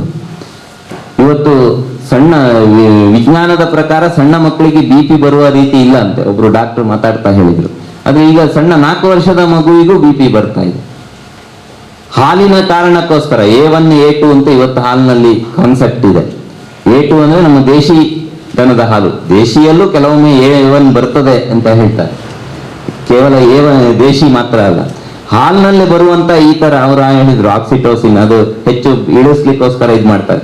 ಬೇಗ ಅದನ್ನು ಕುಡ್ದಂತ ಹೆಣ್ಮಕ್ಳು ಬೇಗ ನೆರೆಯುವಂಥದ್ದು ಈ ಅದರ ಹಾರ್ಮೋನುಗಳ ಕಾರಣಕ್ಕೆ ದುಷ್ಪರಿಣಾಮ ಆಗ್ತಾ ಇದೆ. ಹಾಗಾಗಿ ಇವತ್ತು ನಮ್ಮ ಪಕ್ಕ ಕರುಣಾಕರ್ ಇದ್ದಾರೆ, ಅವರ ಗೋಶಾಲೆಯಲ್ಲಿ ಕಪಿಲ ದನದ ಹಾಲನ್ನು 200 ರೂಪಾಯಿಗೆ ಮಾರಾಟ ಮಾಡ್ತಾರೆ.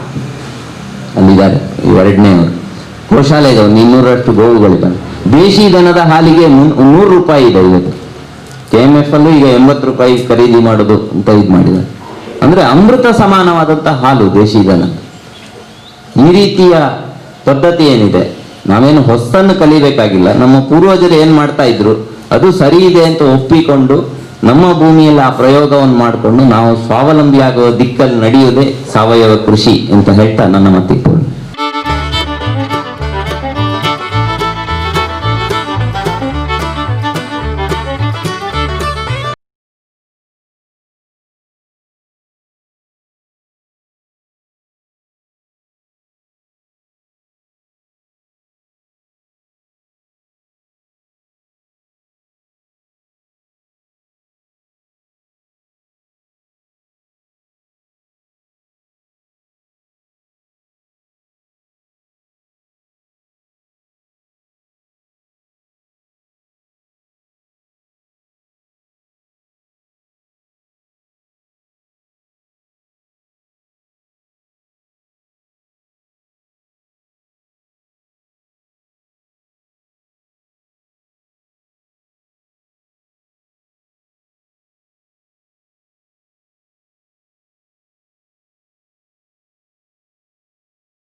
ಹೃದಯಾಳದಿಂದ ನಮಸ್ಕರಿಸ್ತಾ ಇದ್ದೇನೆ. ನಾನು ಬಹಳ ಚಿಕ್ಕವನು, ಆದರೂ ಕೂಡ ಒಂದು ಖುಷಿ ಫ್ಯಾಮಿಲಿ. ಖುಷಿ ಮಾರ್ಗದರ್ಶನ ಯಾರು ಅಂದರೆ ನನ್ನ ತಂದೆ ಪ್ರಮುಖರಾಗಿ. ಅವರು 7ನೇ ಕ್ಲಾಸ್ ತರಗತಿ ಓದಿದ್ರು ಕೂಡ ಮೊದಲನೇದಾಗಿ ಕೃಷಿಕರೇ. ಅವರ ಪ್ರೇರಿತವಾಗಿ ನಾನು ಬೆಳೆದಿರ್ತಕ್ಕಂಥವನು. ಆ್ಯಕ್ಚುಲಿ ನೀವು ನಂಬ್ತಿರೋ ಬಿಡ್ತಿರೋ BSc ಹೋಗಿದ್ದೆ ಅಗ್ರಿಕಲ್ಚರ್ ಮಾಡ್ಬೇಕಂತ ಹೇಳಿಕ್ಕೆ ಆಗ್ತಾ ಇಲ್ಲ. ಆ ಲೆಕ್ಕದಲ್ಲಿ ನಾವು ಮೂಢರಾಗ್ತಾ ಇದ್ದೇವೆ. ಈಗ ಆಗ್ತಿರ್ತಕ್ಕಂಥ ಕಾಯಿಲೆಗಳಿರ್ಬೋದು, ಈಗ ಹೇಳ್ತಾರೆ ಇಲ್ಲ ಅದು ವೆದರಿಂದ ಆಗ್ತಾ ಇದೆ ನಮಗೆ ಕಾಯಿಲೆ ಅಂತ. ಇಲ್ಲ, ನಾವು ತಿನ್ನುವ ಆಹಾರದಿಂದ ಆಗ್ತಾ ಇದೆ.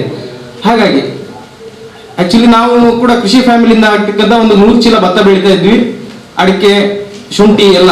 ಈಗ ಮೊನ್ನೆ ತನಕ ನಾನು ಊರಿಗೆ ಹೋದಾಗ ಹೋಗಿದ್ದೆ, ನಮ್ಮ ಪಕ್ಕ ಜಮೀನು ಹೋಗಿದ್ದೆ. ಆಕ್ಚುಲಿ ನಮ್ದೆಲ್ಲ ಮಲೆನಾಡು ಪ್ರದೇಶ ಅಲ್ಲ, ಸಿಕ್ಕಾಪಟ್ಟೆ ಕಾಡಿದೆ. ಶುಂಠಿ ಅಂತ ಹೇಳಿದ್ರೆ ಅದು ಬೆಳೆದ ಪೂರ ರಾಸಾಯನಿಕವಾಗಿ ಎಲ್ಲ NPK ಹಾಕಿ. ನೀವು ನಂಬ್ತಿರೋ ಬಿಡ್ತಿರೋ 1 ಎಕರೆಗೆ 20 ಚೀಲ ಗೊಬ್ಬರಗಳನ್ನು ಹಾಕ್ತಾರೆ. ಆಕ್ಚುಲಿ 1 ಎಕರೆಗೆ ಒಂದು 40,000 ರೂಪಾಯಿದ ಔಷಧಿಯನ್ನ ಹೊಡಿತಾರೆ. ಸುಮ್ಮನೆ ನಿಂತು ಯೋಚನೆ ಮಾಡಿದೆ, 1 ಎಕರೆಗೆ ಸಾಧಾರಣ 30 ಮರ ಸತ್ತೋಗಿದೆ. ಅಲ್ಲ, ಅವ್ರ ಹತ್ರ ಕೇಳಿದೆ ಇದು ಎಷ್ಟನೇ ಸತಿ ಶುಂಠಿ ಹಾಕ್ತಾ ಇದ್ದೀರಿ ಅಂತ ಹೇಳಿ. ಇಲ್ಲ, ನಾನು ಇದು 3ನೇ ಸತಿ ಹಾಕ್ತಾ ಇದ್ದೀವಿ. ಎಷ್ಟು ವರ್ಷಕ್ಕೆ ಬಿಟ್ಟು ಅಂತ. 4 ಅಲ್ಲ, ನಾನು 12 ವರ್ಷದಲ್ಲಿ ಶುಂಠಿ ಹಾಕ್ತಾ ಇದ್ದಾರೆ. 12 ವರ್ಷದಲ್ಲಿ 3 ಸತಿ ಶುಂಠಿ ಹಾಕಿದ್ದಾರೆ. ಅದರಲ್ಲಿ ಸಾಧಾರಣ ಒಂದು 60 ಮರ ಸತ್ತೋಗಿದೆ. ನಾನು ಕೇಳಿದೆ, ಮರ ಸತ್ತೋಗಿದೆ? ಸತ್ತೋಗ್ಲಿ ಬಿಡ್ರಿ, ಅಂದ್ರೆ ನೆಗ್ಲಿಜೆನ್ಸ್ ಎಷ್ಟಿದೆ ಅಂತ ಹೇಳಿದ್ರೆ ನಮ್ಮ ಜನಗಳ